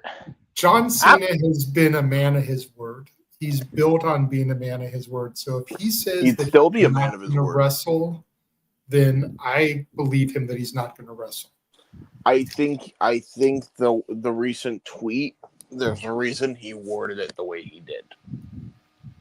I just hope they don't immediately throw him into the Hall of Fame the next year. It's like, can we give it some time and bring people that deserve? I'm not saying he don't deserve, but can we Money. bring people that you've been screwing over for the last few years in person? To be honest, Cena would probably refuse because it's going to be in fucking Saudi anyway. So fuck that. Well, no, because if he retires December 13th, then the next Hall of Fame would be 2026, would be Vegas. Oh, is it? Oh, Which means wow. that all of us could see him go in the Hall of Fame. Why the fuck did they make the? I didn't even realize they made it a residency. Okay. But I don't think he would want to steal that spotlight from Stephanie. It seems like she might be the highlight. Co-main eventers. Yeah. I don't think he'd steal it from her, but I think he'd share it with her. Mhm. And when you consider the fact that Stephanie hearing him rap is what led him to this gimmick, and him being as over as it would make perfect sense. Yeah, true. She was the only one advocating for him after that. Yeah. It's shocking that she's a fan of rap. Not surprised. Dude, back then a lot of people were okay. Mm-hmm. You got to remember, 03, Eminem was popping off. Like, he was just coming up. Not just them. You're talking like Hobson, Tech Nine, fucking, like a lot of those guys. Yeah, Busta but Rhymes. see, okay, Busta is someone I'm more familiar with. Tech Nine, I know like 2 songs of. And the other dude you named, I have no clue who he is. The Tech Nine is more underground, that's why. So, like, you're naming underground dudes, but, like, I was trying to name mainstream. Yeah, fair. Hobson had a couple mainstream bangers. Never heard of them. Fair. He is great. Maybe I'll put you on to him at some point. All right, well, we will go ahead and we will begin spinning at least the first 5 spins to see who's going to sing. Yes. For this next round. Me. No Big G, though. Yes, let me take Big G out. Sorry about that. Forgot to remove him when he said that he wasn't going to be there. No Jeff. Excuse me. And no Josh either. Take him off as well. Yeah.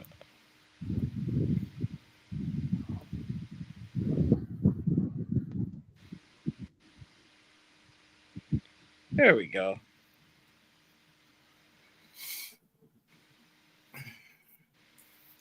Okay. All right. So, first spin.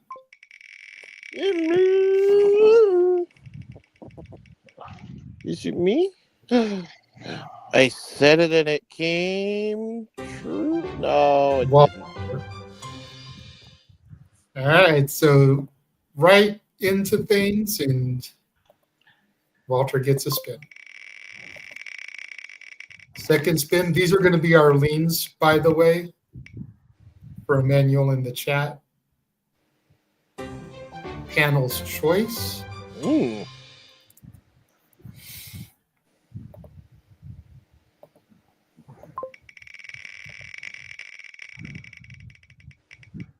Third spin goes to, looks like me.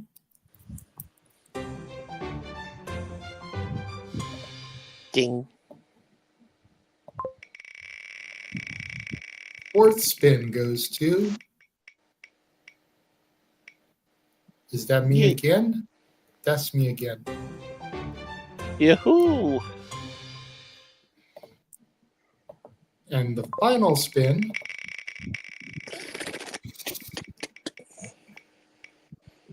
Oh no! What the hell? Triple header. All right, so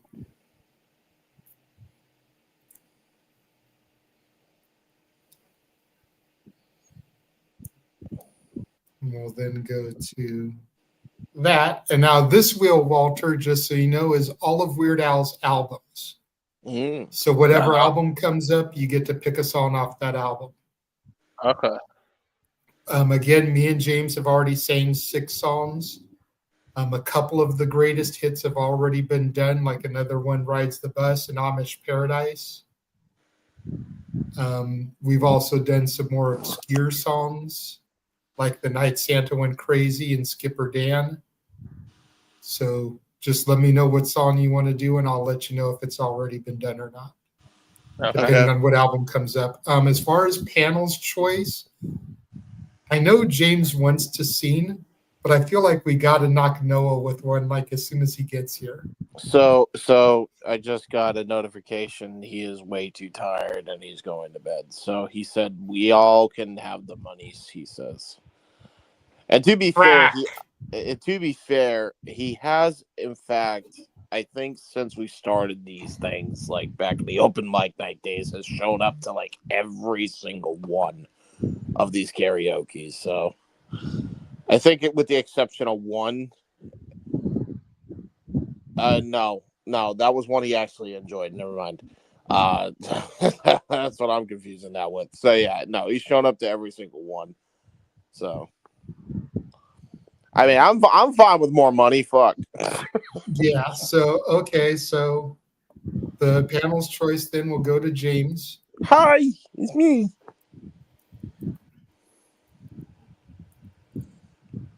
Oh my God, Bad Hair Day. I remember that. So what we'll do is we'll just alternate them. We'll spin in order. So we'll do Walter's first, James's next, then my 3. But when it comes to performing, it'll go me, Walter, me, James, me. That way I don't have to do 3 in a row. That makes sense. Makes a lot of sense.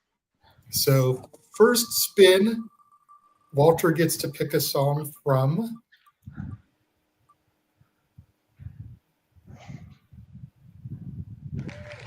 the UHF soundtrack.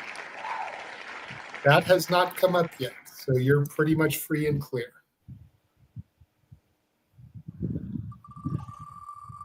James gets to pick a song from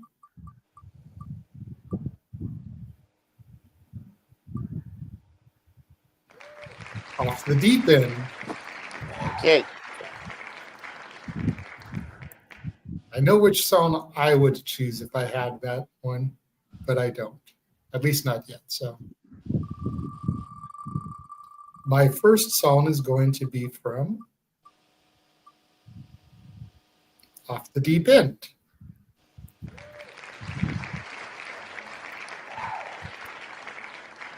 But James got it first, so he gets to pick the song first. So okay. My second song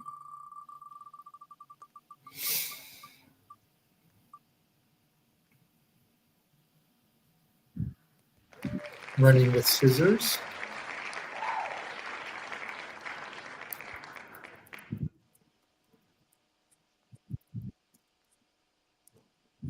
And my last song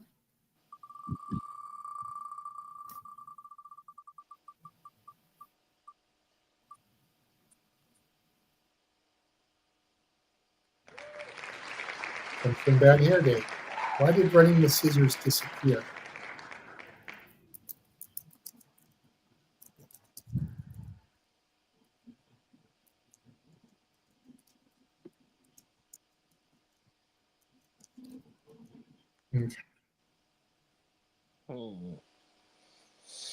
Let's see. So, James, what are you going to do from Off the Deep End? I'm going to go with I Can't Watch This. Okay, perfect. Yeah, I go That's with not that's not the one I was going to do. So, give me a second here. I'm going to go back to the name wheel and take Noah off. That way he doesn't come up.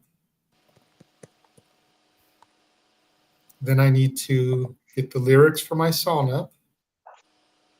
Yeah. That's what I'm trying to find, the lyrics. I know what song I want to do, but Google, bro. That's what I do. Weird Al, insert title here, lyrics.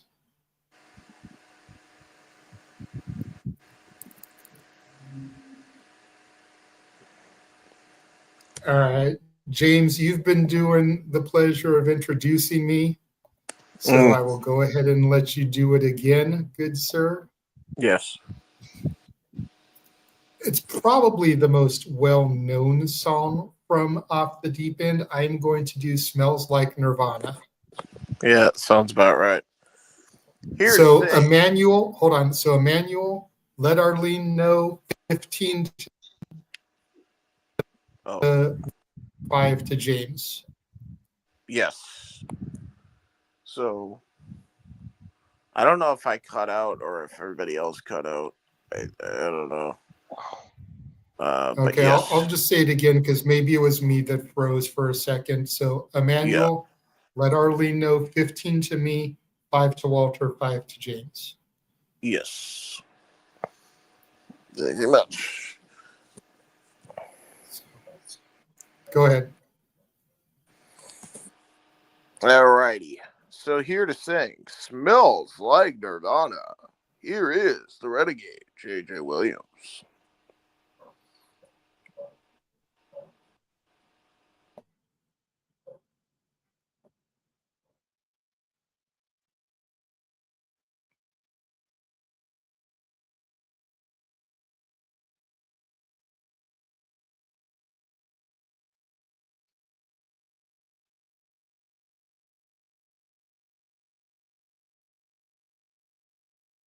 What is this song all about? Can't figure any lyrics out. How do the words to it go? I wish you'd tell me. I don't know, don't know, don't know, don't know, oh no, don't know, don't know, don't know. Now I'm mumbling and I'm screaming and I don't know what I'm seeing. Crank the volume, ears are bleeding. I still don't know what I'm seeing. We're so loud and incoherent. Boy, this oughta bug your parents. Yeah.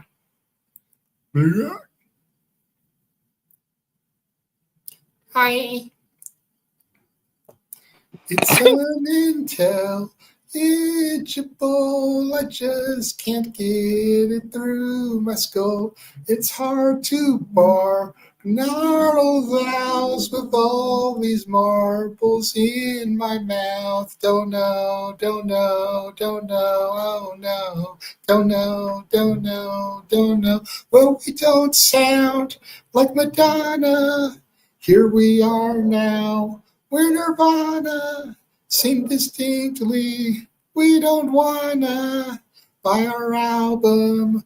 We're Nirvana, a garage band from Seattle. Well, it sure beats raising cattle. Yeah.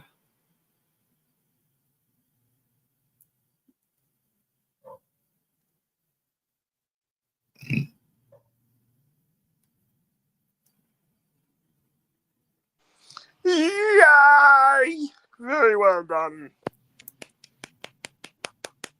I forgot those were the actual lyrics. Right? Pretty fucking good. All right. So next up is going to be Walter with a track from the UHF soundtrack. Were you able to find the lyrics, Walter? Yep. All right. So here to sing She Drives Like Crazy, a parody of the Fine Young Cannibals, She Drives Me Crazy, Mr. Reliable, Walter Cruz. Oh my god, I forgot how long the intro to this is.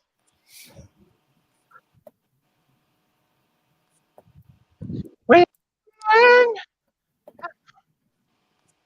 how you do 80 in second gear. When you drive, I can't relax. I just from Cracker Jack. You just hit another tree. These fender benders are killing me. Drives like crazy. Ooh, ooh, like no one else. Ooh, ooh. He drives like crazy, and I'm afraid for myself. They'll put you behind bars where you play bumper car. Did a great figure eight in the middle of the interstate. Now you squeal wherever we go. Even hitchhikers just say no. She drives me crazy. Ooh, ooh. Her car's a mess. Ooh, ooh. She drives like crazy. She's got a death wish, I guess.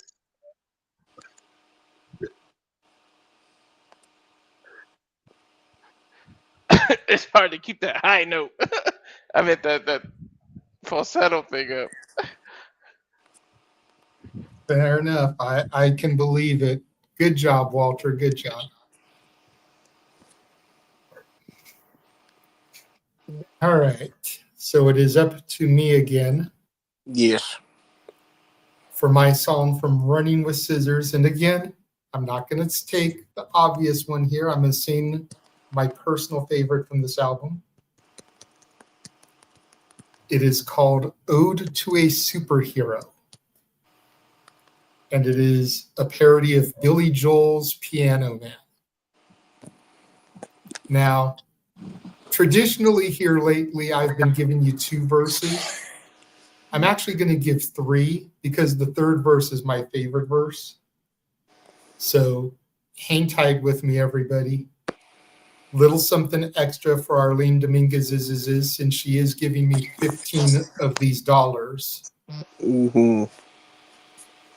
So I'm, like I said, I'll be doing Ode to a Superhero, James. Okay. Here to sing Ode to a Superhero. It is the Renegade, J.J. Williams. Oh, hold on a second. Oh. Hold on a second, because that's not off the right album. I thought it was on that album, but it's not. Oh, no. Oopsie daisy. Oopsie poopsie. Okay, give me a second. Botch! No botch graphic, though. Botch graphic. No botch graphic. He's not here. No. Oh, he's not here? Yeah, fair. Oh, yeah, he did. Sworn that was on that album. You know, we do so much shit. I forgot he created that graphic. What, the Botch A? Yeah, Botch A and Botch. Yeah, I forgot he did those. The Botch one he created. The Botch A Jeff did to be a haha. Yeah, well, Jeff was brilliant for that. That will still forever be the craziest episode that has ever happened in the history of the show, is us losing it over baguettes and wow, it's fucking French shit. That will never not be funny. All right, so I am going to go with the popular song from the album then, just because I was on the wrong album. Okay. So I'm going to be doing The Saga Begins, which is Weird Al's parody of American Pie, and it details the Phantom Menace. Ah, fair enough. Well. And I'll still do the first 2 verses, basically, because American Pie is a long-ass fucking song. So you'll get the chorus twice from me. No, there you go. Here to sing The Saga Begins, which is a parody of American Pie, the Renegade of Wrestling, J.J. Williams.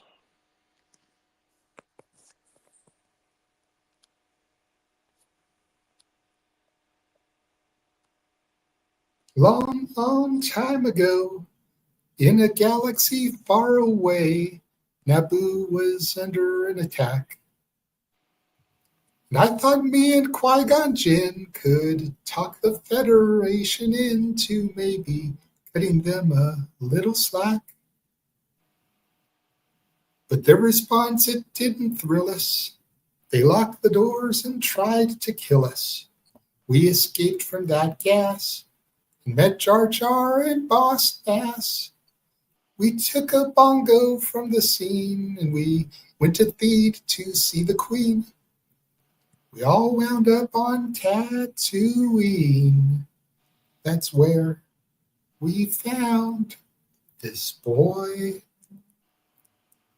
Oh my, this here Anakin guy. Maybe Vader someday later, now he's just a small fry. He left his home and kissed his mommy goodbye, saying soon I'm gonna be a Jedi. Soon I'm gonna be a Jedi. Nice. Did you know this junkyard slave isn't even old enough to shave?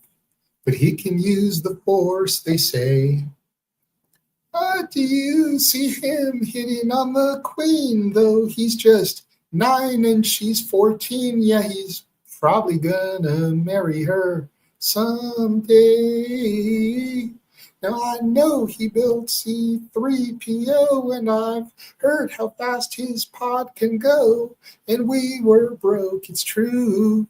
So we made a wager or two. He was a prepubescent flying ace. And the minute Jabba started off that race, well, I knew who would win first place. So yes, it was our boy. We started singing, my, this here Anakin guy. Maybe Vader someday later, now he's just a small fry.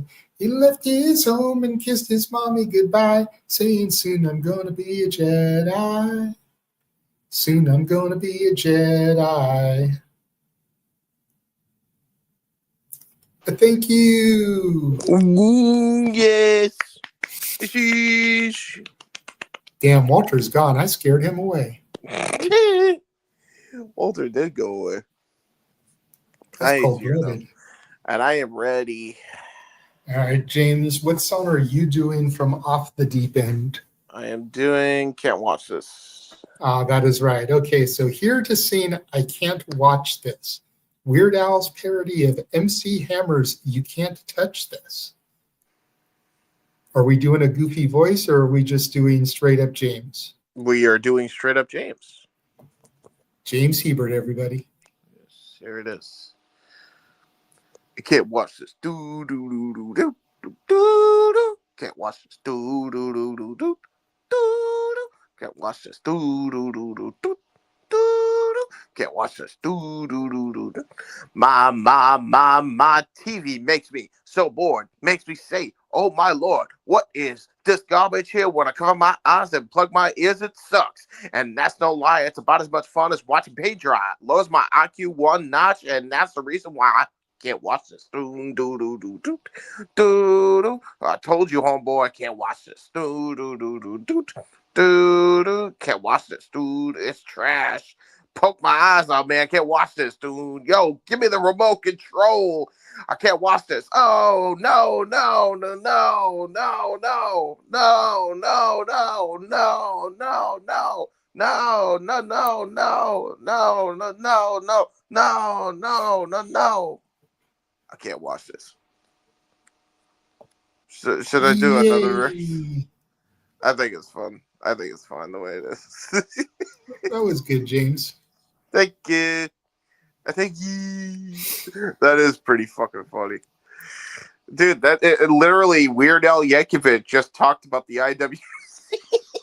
He predicted the future.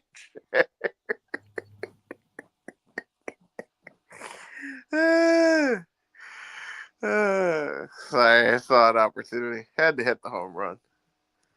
Hey, I don't blame you for it. You know how it be. Shit. All right, so for my last song of Arlene's spins, Yes, I am sir. going to be doing Gump, Weird Al's parody of the Presidents of the United States of America song Lump.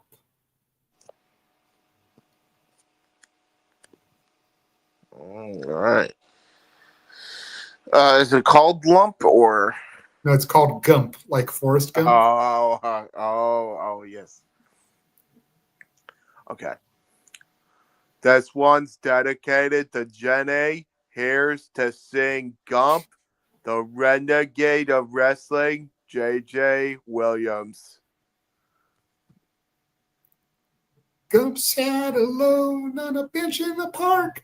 My name is Forrest, he'd casually remark. Waiting for the bus with his hands in his pockets. He just kept saying life is like a box of chocolates. He's Gump, what's in his head? He's Gump, is he inbred? Gump was a big celebrity. He told JFK that he really had to pee. He never feels too dumb because his mom always told him stupid is as stupid does. He's Gump, he's kind of square. He's Gump, what's with that hair? Wow. Run,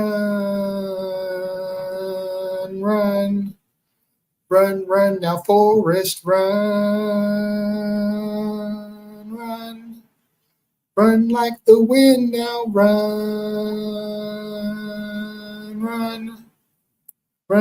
now Forrest, run, stop.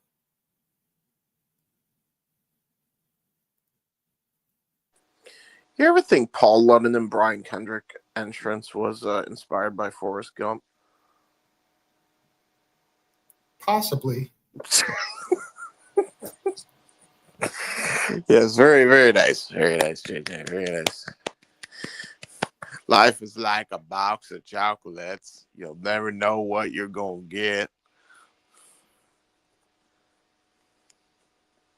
You're good, Walter. And then there were back to two.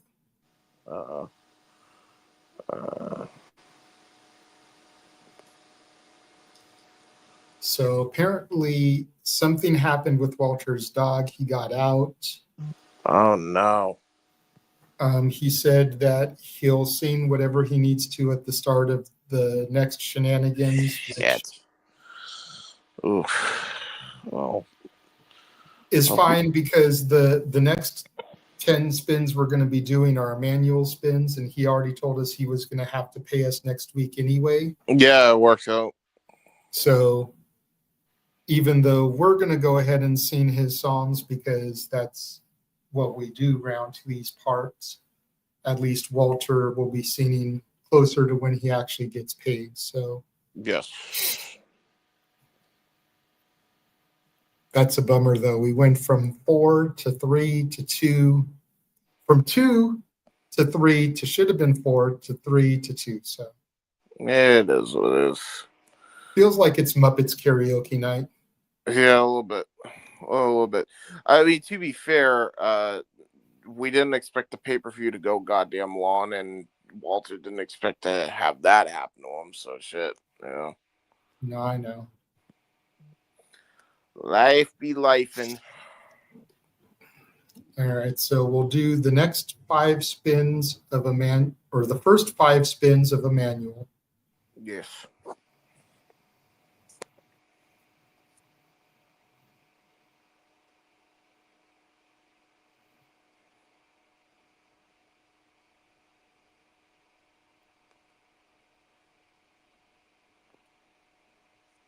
Come on.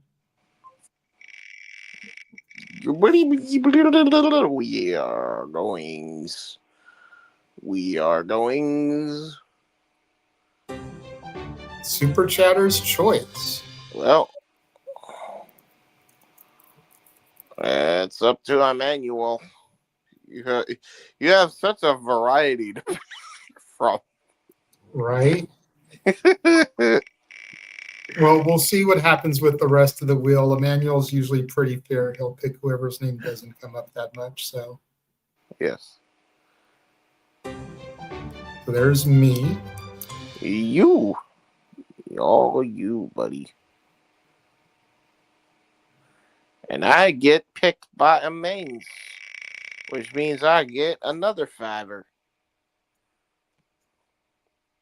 He did, because I'm Yes. the notes area. So Yeah, I see it right there in the comments. Oh. Panel's choice. Well, this may be a problem because we are the panel. This work. We'll give it to Walter. Why not? And it's me.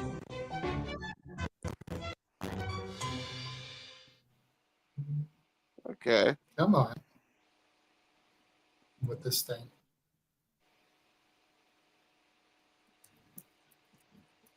Me, baby.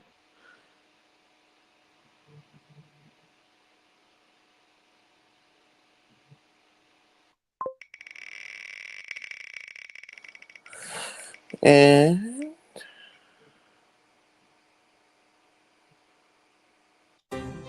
Super Chadwick. Well, there we go.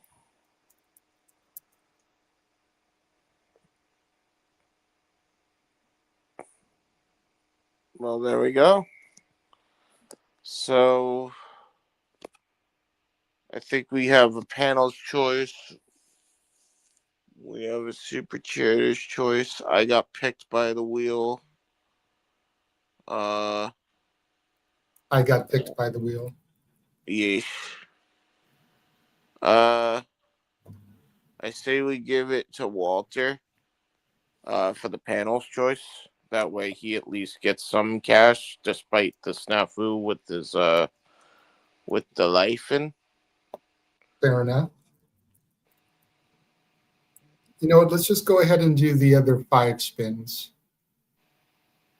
We can still like do 5, take a commercial, do the other 5. Yeah, you're right. But let's yeah, just knock this wheel out of the way.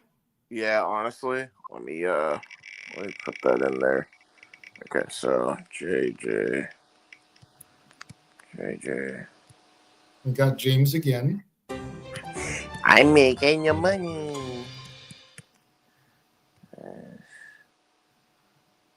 Walter. I've already got it here in the notes section, James. Oh, okay, I didn't know. Sorry. I forgot that's a thing. Super Chatter's choice. So that's Emmanuel again.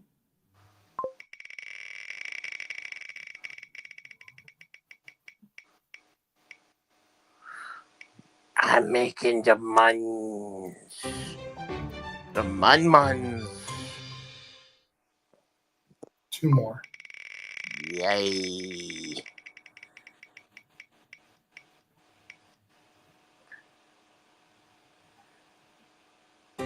Panel. Another panel. We'll give that to Walter. Yes. Just immediately. Yes, sir.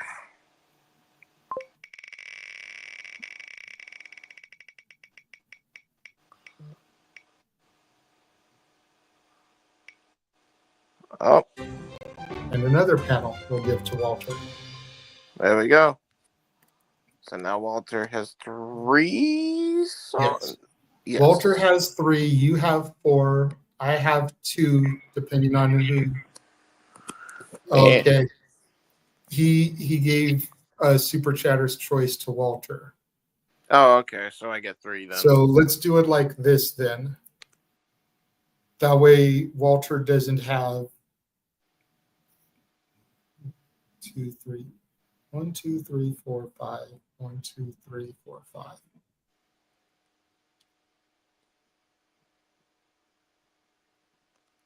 Let's take one of the panel's choices from Walter, give it to me. That way there's 3 for Walter, 3 for me, 4 for you. Yeah, it works. Your name actually came up the most on the wheel. Yes, I am okay with this. Okay.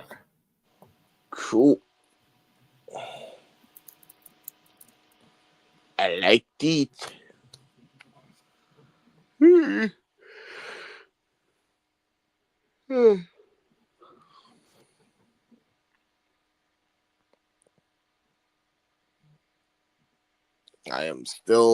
I am a trooper. I am still here despite a raging headache, singing my little tushy off. And we appreciate you for that, James. Yes. Although I will say, fair warning, the minute I'm done with my spins for tonight, and we get to Emmanuel's, or no, there is no super chat. Yeah, the minute I'm done with my spins, I'm going to bed. Bye. Dude, the minute we're done with the spins, because you have 4, I've got 3, so it'll be alternated. You, me, you, me, you, me, you. Once we're done, we're signing off. So don't worry about that. That is fair. Okay. There's no reason to hang around. We've already talked about the Andrade thing. Nobody else is here really, so. Yes. All right, so the first album you get to pick a song from is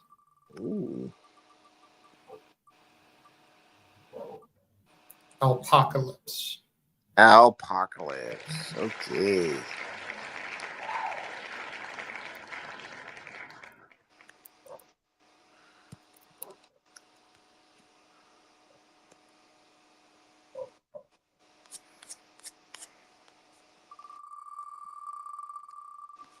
First one for me is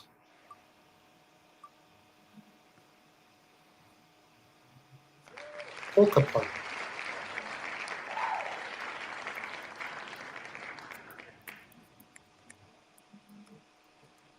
Honestly, one of his weaker albums. Walter will get a song from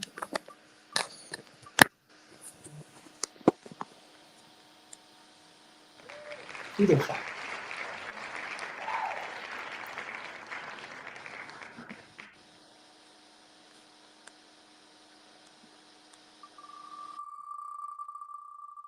James's next one will be from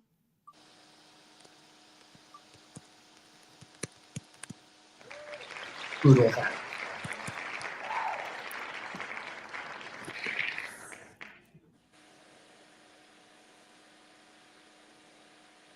My next one will be from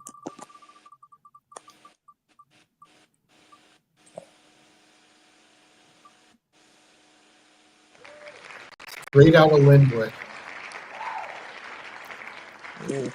What's my second one, by the way? I got my first one ready. Poodle Hat. Give me a second to finish the spins and I'll put them in the private chat for you. Oh, okay. Thank you. So just worry about your first one for right now. Okay. Your third one comes from Apocalypse. Oh, cool. Oh. Okay.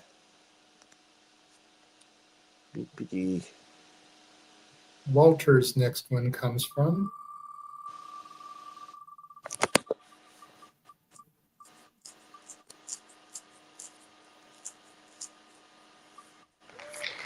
Alapalooza.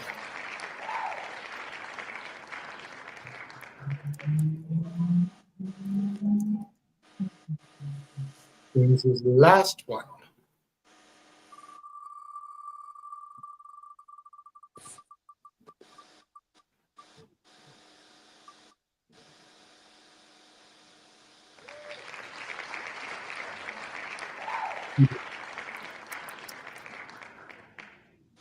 Oh. What is it? I couldn't hear. Uh-oh. You have 2 from Poodle Hat and you have 2 from Apocalypse. Oh, perfect. Okay. From Doodle Hat and Apocalypse. Okay.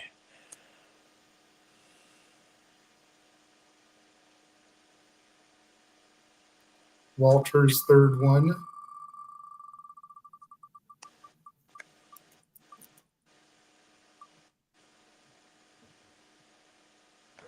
Dare to be stupid.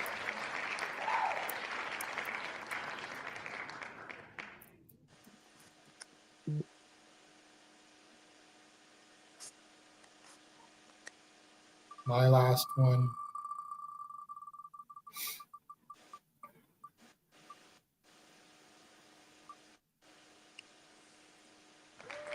Debut album. Got it.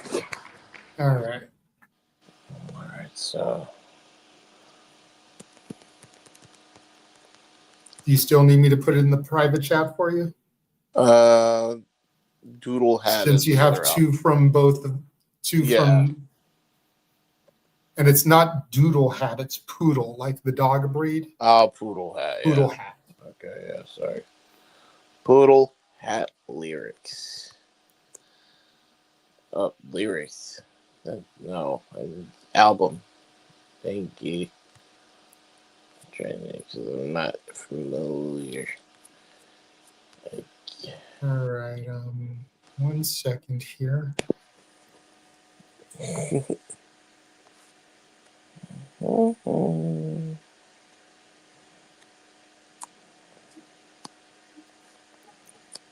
Oh God, if I wasn't feeling like such garbage, I would do Angry White Boy polka in the style of Gilbert Godfrey, but I can't. Oh, eBay. eBay is definitely one of them for Poodle. You already did Couch Potato.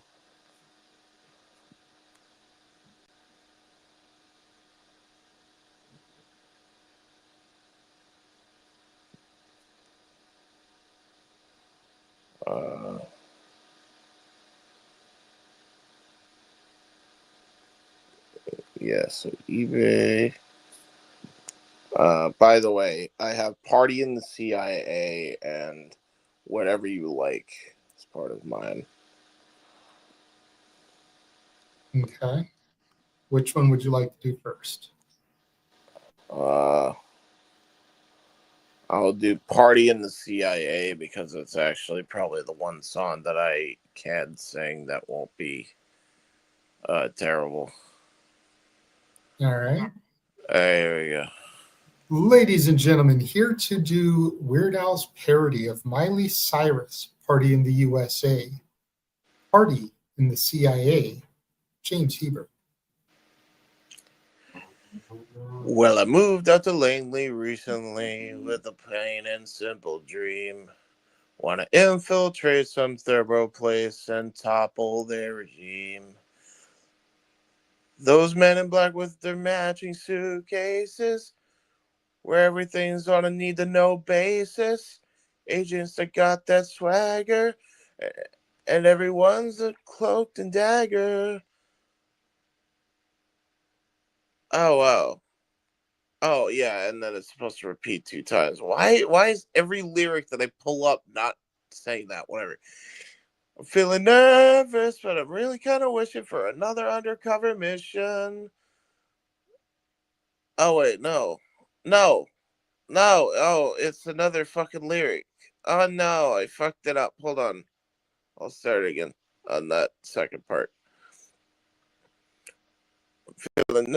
I'm feeling nervous, but I'm really kind of wishing for another undercover mission. That's when the red alert came to the radio, and I got my earpiece on. I got my dark sunglasses on, and I had my weapon drawn. So I get my handcuffs, cyanide pills, my classified doser. Tapping the phones like, yeah. Shredding the files like, yeah. Man, this does not age well at all. I mesmerized all the enemy spies, and I got to neutralize today. And I say, yeah, it's a party in the CIA. Yeah, it's a party in the CIA. Man, I really fucked that up because I haven't heard that goddamn song in God knows how long. That's where the advantage is to play it in your ear, good sir, which Yeah, I I get. know. You're tired, you have a headache, you're laying down probably on your bed doing this. Yes. Migraines. So I are totally get it, but that's the advantage of having it in your head now. Yes. You did The Night Santa Went Crazy earlier. So since we're already dabbling in Christmas tunes, I'm going to do Weird Al's more famous Christmas song, Christmas at Ground Zero, which I do believe was actually banned for a couple of years after 9/11. I'm not surprised. But hey, the song goes back to like 1986, okay? So it was made 15 years before the attacks. Yeah. But still, it's a fun little song. And yeah, so I'm going to be doing Christmas at Ground Zero if you'd like to intro me. That's fair.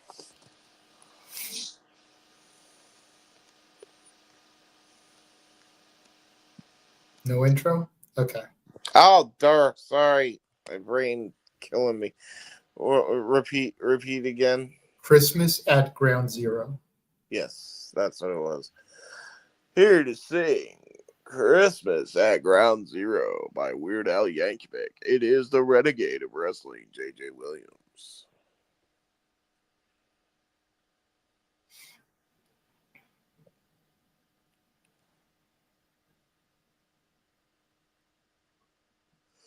And Lord, I apologize if people find this insensitive, but it's just a good old comedic Christmas song. It's Weird Al. Take it for what it's meant as.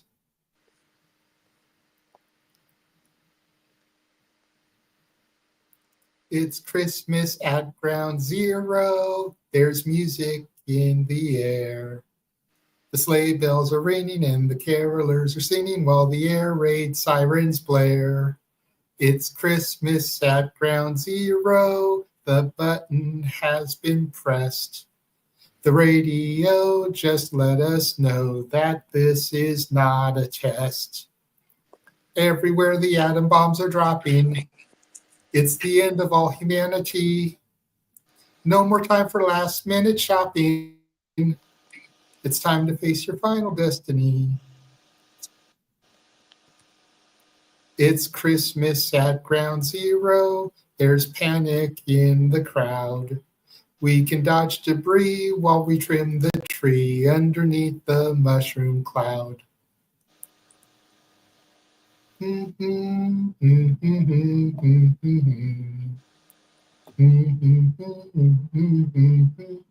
I'm just going to do the rest of the song because it's short. Mm.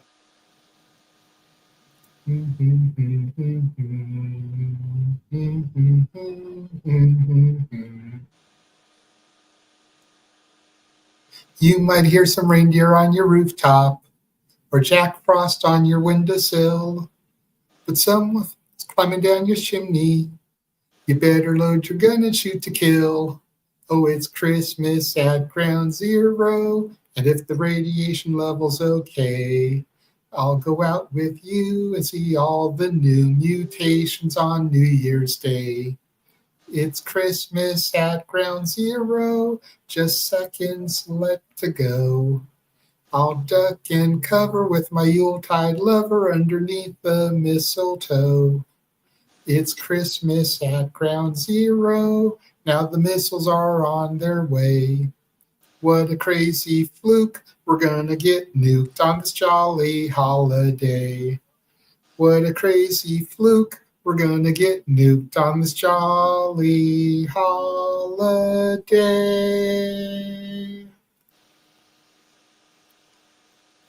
Yeah. Death and destruction.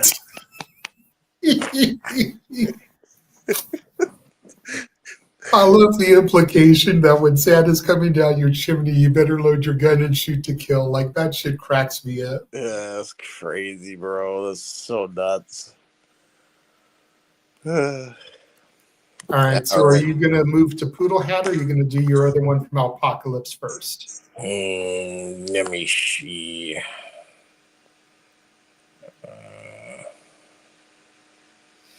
Emmanuel's like, I can see why it got banned, LOL.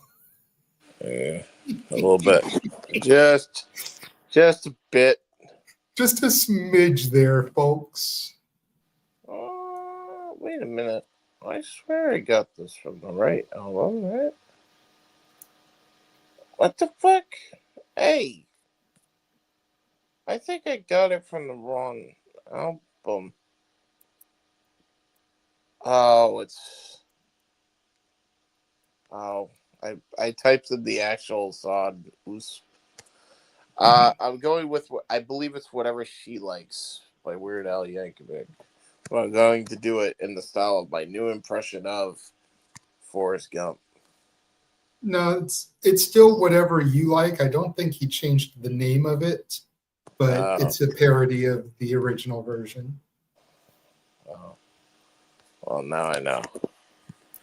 All right, Okay. so here to do Weird Al's parody of Whatever You Like is James Heber.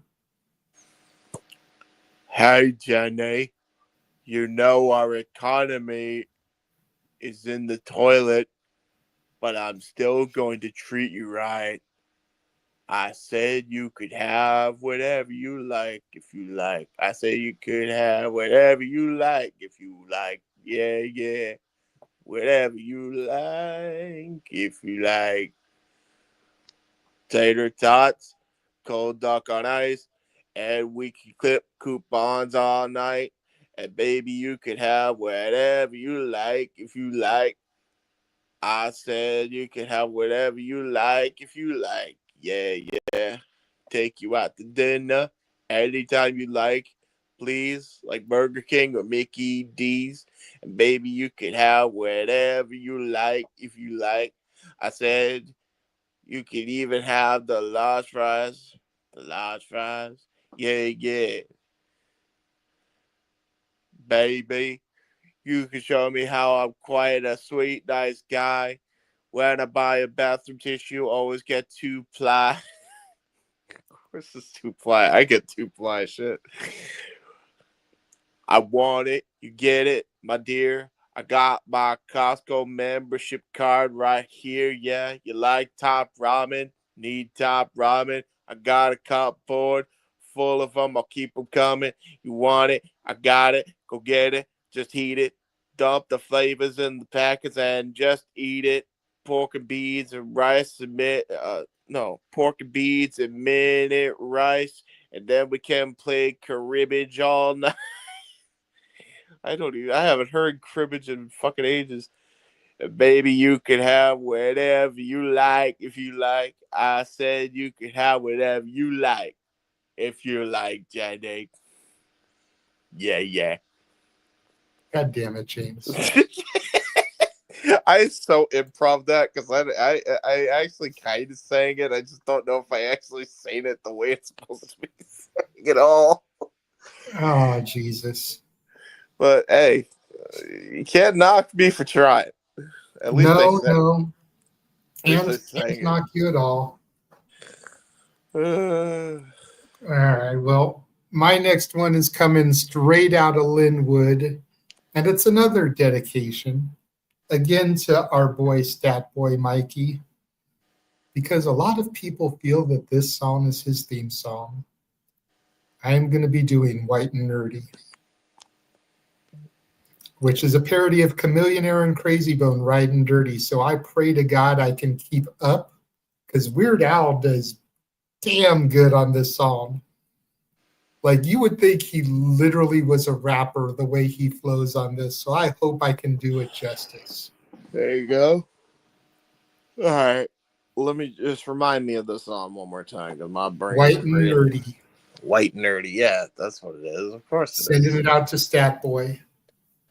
Hitting it out with the classic White and Nerdy parodied by Weird Al Yankovic. It is the Renegade, J.J. Williams.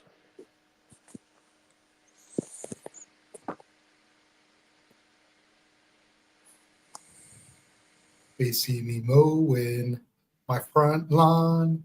I know they're all thinking I'm so white and nerdy. Think I'm just too white and nerdy. Think I'm just too white and nerdy. Can't you see I'm white and nerdy? Look at me, I'm white and nerdy. I want to roll with the gangsters. But so far they all think I'm too white and nerdy. Think I'm just too white and nerdy. Think I'm just too white and nerdy. I'm just too white and nerdy. Really, really white. First in my class here at MIT. Got skills. I'm a champion at D&D. And so, yeah, sir, it's my favorite MC. Keep 40, I'll have no dirty tea. My rim spin to the contrary. You'll find they're quite stationary. All my action figures are cherry. Stephen Hawking's in my library. My space page is all totally pimped out. I got people begging for my top 8 spaces. No pie to 1,000 places. Ain't got no grills, but I still roll braces. For all my sandwiches and mayonnaise. I'm always in Minesweeper. I can play for days. But you see sweet moves, you can stay amazed. My fingers move so fast, you'll sit up place. Drop back and run. Pascal, I'm number one. Do vector calculus just for fun. You got a cat, but a soldering gun. Happy Days is my favorite theme song. I can sure kick your ass in a game of ping pong because you bring con. Don't come through that. They see me roll on my Segway. I know in my heart they think I'm white and nerdy. I think I'm just too white and nerdy. I think I'm just too white and nerdy. White and nerdy. You know I'm white and nerdy. I'd like to roll with the gangsters. And also a parent, I'm too white and nerdy. I think I'm just too white and nerdy. I think I'm just too white and nerdy. I'm just too white and nerdy. How'd I get so white and nerdy? Damn, I had it there until the tail end of that verse. Yeah, a little bit. Got tongue-tied. You did better than I would have done, honestly. And I actually am going to be releasing rap songs soon. So, like, you did way better than I would have. Shit. So, all right. Al, I am sorry for butchering that. Well, Usually I do pretty good with some hip-hop, but Chameleonaire, Bone Thugs, I just can never keep the pace with some of them and end up getting too tongue-tied. So if you see this, I'm sorry, because Emmanuel actually shared this to Weird Al to see if he would show up and say something.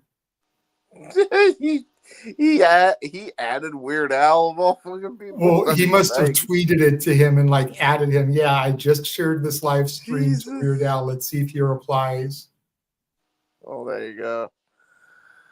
Well, I have one, and it's eBay. All right. So you've got 2 left, technically. I have 1. Yes. So you'll do eBay, then I'll do mine, then you'll do yours, then we'll do Shills, and we'll get out of here. So here to sing Weird Al's parody of the Backstreet Boys' I Want It That Way. Talking about all the things you can find on eBay. James Hebert.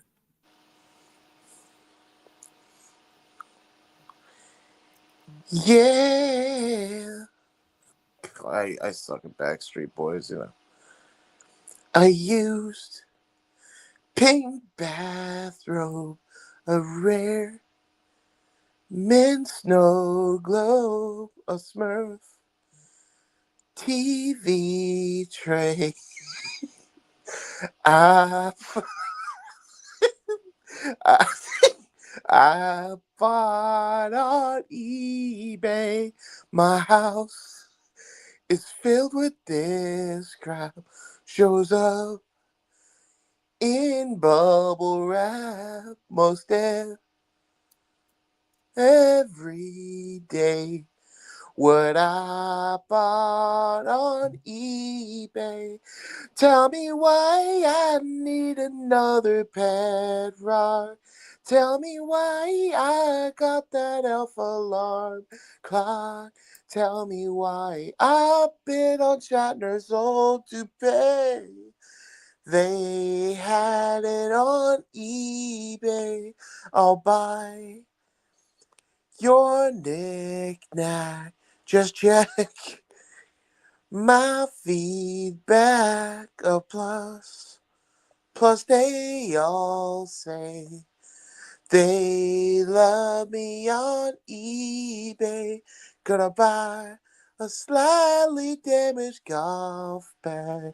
Gonna buy some beanie babies with tag.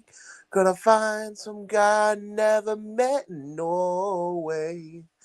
Found him on eBay. Tell me why I need another pet rock.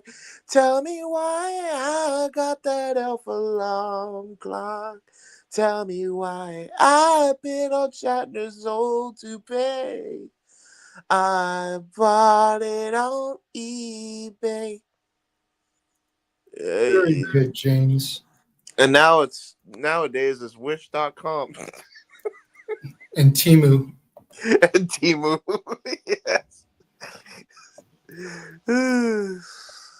So there you go. FYI, you're not prepared for my last impression of my last pick, by the way. Probably not, but we'll just get there when we get there. So my last song of the evening is going to come from the debut album. And I am picking his parody of Joan Jett's I Love Rock and Roll. I Love Rocky Road. Ooh. All right.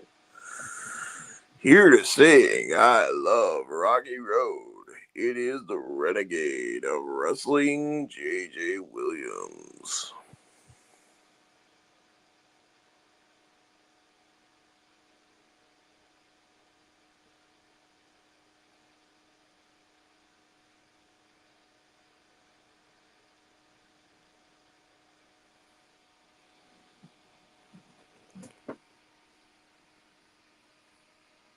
I hear those ice cream bells and I start to drool.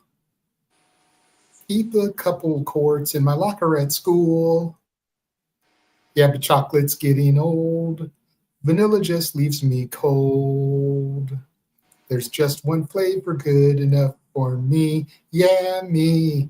Don't give me no crummy teaspoon. I know what I need. Baby, I love Rocky Road. So when you gonna buy half a gallon, baby? I love Rocky Road. So have another triple scoop with me. Ow! They tell me ice cream junkies are all the same. All the soda jerkers know my name. When their supply is gone, then I'll be moving on. But I'll be back on Monday afternoon. You'll see another truckload's coming in for me. All for me, singing I love Rocky Road. So won't you go and buy half a gallon, baby? I love Rocky Road. So have another triple scoop with me. Yay! I like Rocky Road. Rocky Road? If you get that reference, you're a Goonies fan. Yes. I was going to say it sounds familiar for some reason, but my brain isn't placing it. And then you said Goonies. I was like, okay, Sloth.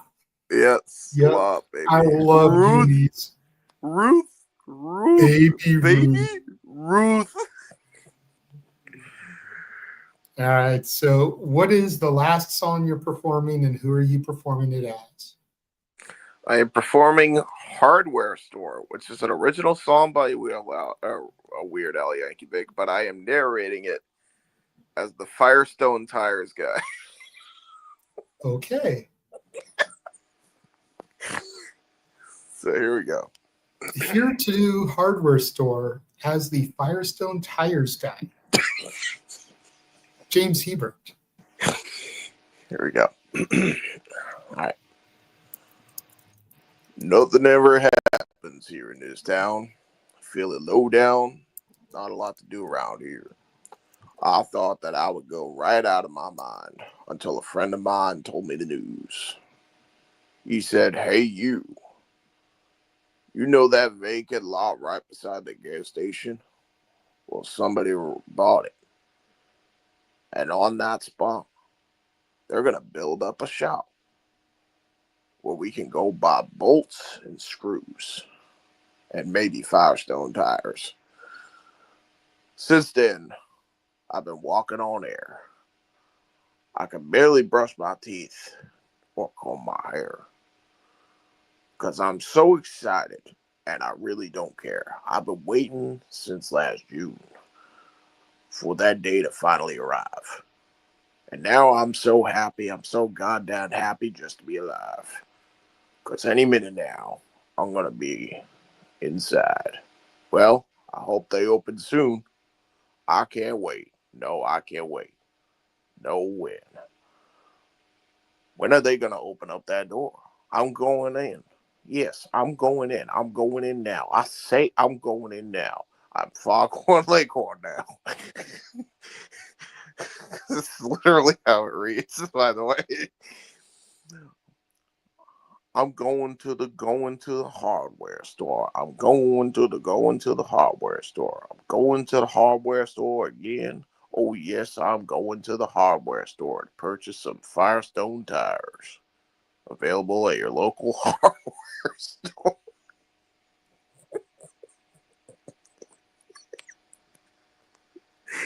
Damn it, James. If you're going to drive anything, drive a Firestone. God damn you. All right. Well, we're going to do a couple of shills here very quickly so we can get out of here. And I could go get by his memes. I am going to run the trailer one more time, then we'll come back and do those. Okay. We will be right back. And now for a taste of things to come.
And once again, here at the Simply Reliable Studios, we are about all the wrestling.